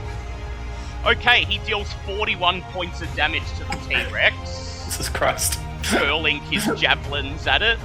The T-Rex is somehow still up, but it needs to make... Well, those are 3 separate attacks. It needs to Yeah, make so 3 what should concentration saves. Yeah, here we That go. is a non-nat 20, a 13, and a 10, so it passes all 3. Hey! I hate this thing. Jesus Christ, can I come back as a hag? He's then Can you going kill me to... and come back as a hag? He looks over at you guys, and M1 is asking me getting a long rest after this. Fucking hope so. Okay, in that case, he's using his action surge and throwing 3 more javelins at it. Good God. That is a nat 20 on the first, Woo! a 17 on the second, and a 31 on the third. Jesus Christ. All up, that is 4d6 plus 8, 16, 24, 32. That is 55 points of damage to the T-Rex. He hits it, knocking it out of its T-Rex form, and Baggy Nana sprawls on the floor. Ah! She's looking like she's nearly dead. Yeah, if it wasn't for the fact that her turn's before mine, I'd have been really happy with that news. It is now the lair action turn. Oh God, help me. Widow Groat is going to let me see. Widow Groat is going to point at Onyx and force him to make a charisma save. Okay, let's see how this goes, everybody. That is a 17 plus 8. That is a pass. Oh God. Baggy Nana points at Onyx and forces him to make a charisma save, trying to banish him. Sheesh. Somebody's not a fan. That is a 13 plus 8. 13 plus 8, you are fine. 21. Okay, Ah, suck it, bitches. it is Zinhorn's turn. How much health is Bobbit missing? You know what? A lot after the whole fireball bit. Yeah, but you're no longer restrained by a T-Rex, so... Yeah, but I still have to fend off at least one more turn before I get a chance to actually do anything to it. So yeah, on a scale of 1 to, say, 105, I'm sitting on a rough 36. Alright, so Xenon's going to get his Vines to sneak away along Yep, and brush up against the back of Bobbit's neck. yep. And Zinhorn's going to focus all of his energy and cast Heal through the vine. Ooh. As in, wait, heal? That's in heal? Nice. Yeah, As in he has 70 that. health heal. He has that. This is- Okay, this is so why I'm now... Oh, This is why I tested with Cure Wounds. Okay, I love heal. I always did. Wow, I am now majestically back to full fucking health. Yep. Wow, Okay. then. It is now the enemy's turn. Baggy Nana, who is left on a grand total of 4 hit points, decides, I'm going to take you with me, like my sister! And she runs Shit. forwards and attempts to grapple Bobbit. That is a non-natural 23 on her athletics check. You may oppose it with athletics or acrobatics. Okay, so I have to make at least a 19 because I get a +4 to athletics. Right, note to self. Keep at least one spell handy for counter spell. Yeah, I'm going to use an inspiration point. Go ahead. Damn son, bitch. Shit, that's a 19! 19. That's 19 plus 4, so that matches. So I. She is unable to grapple you. She wraps her arms around you and you tick away from her. Oh, can we just have like the timing that Bobbit looks like she's like ridiculously beaten up, and as she goes to grapple, Bobbit just all of a sudden heals up and just stares straight at her. Stares straight at her and Baggy Nana shouts, "Don't you know how to respect your elders?" And instead, she's just going to go with her claws attack. Oh, please do. That is an 11 to hit, and so Bobbit just dodges out of the way. Oh, yeah, no, Bobbit just stands there and lets her try, just bounces off her, just like, Guess who's next? It is Widow Groat's turn. Yeah, hurry up and get on with that one. Save. Yep, strength save for Widow Groat. Correct save! That is a 20, non-nat. Finally. She casts a 5th level lightning bolt at, in the direction of Onyx. Yeah, there we go. Need Onyx to make a dex save, please. Wait, wouldn't her casting lightning in a maelstrom hurt her as well? Indeed it will. That's an 8. 8, that is a fail. Yikes. So I'm going to double the lightning bolt damage because it's in the maelstrom and this affects Fly her. on it. So she's going to make her own dex save. And that is a 12, so she failed her own dex save. I see. She's only super powerful against other people's spells, but weak to her own. The coteries just been demolished. There's only 2 of them. Yeah, so that is 64 points of lightning damage to both Onyx and Widow Groat. So that was the double damage? Yes. Somehow And it was 62, wasn't it? Sorry? 64 points. 64? Somehow she is still up, but looking like she could barely remain on her feet as she just lazily drifts in the maelstrom. Yeah, you stupid bitch. It is Bobbit's turn. I was going to say, is Onyx still up? Yep. Your turn's before their lair action thing, isn't it? Yep.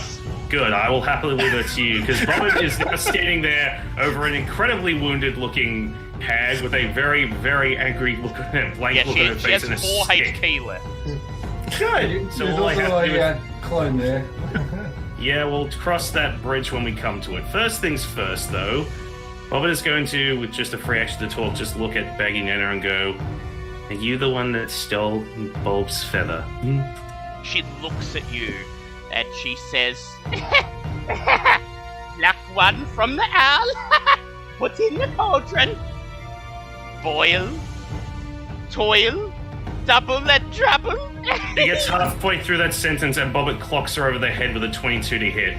Yep, that is a hit. Roll your damage to see how badly you kill her. And that is 4 plus 7, so that's 11 points of damage. 11 points Yeah, of damage. You just clock her. Ah! And she tumbles down the stairs and falls limp at the bottom. Yeah, she barely just looks and says, "Thank you for letting her know that." And then has the whole realization of who she's standing next to and goes, "Please don't make Bobbit do this." It is the bulb clone's turn. That's why I said, please don't make her do this. So first, he is going to attack with his flame blade. Oh yeah, he has one of those. Yes, he's going to make a melee spell attack with it. So that is plus 8 hit. Well, it's a nat 20 anyway, so he crit it. Yeah. With full health, that doesn't mean I have to be happy about what just happened there. So that is 3d6 doubled. So that is 26 points of fire damage. For God's sake, sir. He is then going to... Let me just see what spells I've queued up for him. He is then going to use his wild shape to transform into a... I want that to show up. I had the... Come on, show up on the DM screen. I want to beat people up with you. No. He transforms into a giant crocodile. Might more help me. And now it is Ava's turn. Ava is going to step towards the door. And actually, how much movement does she have? Should be 60 fly. 5, 10, 15, 20, 25, 30, 35, 40, 45, 50. Can she fly to Onyx, pick Onyx up, and then drop him over here? Sure she can. She flies into the middle of the room, picks Onyx up, and drops him on the balcony in front of the door where he originally started the battle. Yeah, that'll be her turn. Alright, it is now Onyx's turn, and he's still prone, he needs to use movement to get up. I used movement at the Yeah, end you of did, my that's turn right, last you time. did. Yep, so you're fine. I'm gonna lightning lure her. Ah, okay. Oh. She has to make a strength saving throw. She's going to make a strength save. That is a 23. Fucking bitch. Night hags have a +4 to their strength for some reason. Jesus. Actually Okay. pretty strong. Well, that was a waste of my action. I was trying to flex. It didn't work. Do you want to know how much HP she has left? 2. Damn it. God damn it. I don't have any bonus spells. I just wasted my turn. I wanted to flex and I failed. I'm sorry, I may have just killed one of us. It is Lucian's turn. And Lucian knowing can what still- happened last time, he knows he should stay away from her, but just the same, he knows that he can hit her. So he roars, leaps over the side of the balcony and runs towards her. And goes in to hit her with his sword. Strength save. Strength save for Lucian, he can pass that. That will be a 29 for Lucian. Oh god. I tried to. Oh, my phone's gone off. That's I'll be I back. can tell you who that is because I know who that's going to be. He got a 16, a 24, and a nat 1. But just the same, he still hits her twice and deftly lops off her head. Okay. So This now we leaves just have the to bulb fight Bulb. clone. But as Widow goes down, Bobbit turns and looks at the giant crocodile that is the bulb clone. It opens its great toothy maw to roar, and then immediately its flesh begins to necrotize. The bulb clone is torn back into its base form, and it opens its mouth and screams as all of its feathers begin to turn a deep grey and fall out, leaving a leathery, emaciated birdling wallowing on the ground before you. It looks up at you, Bobbit, and it just says, "Kill me!"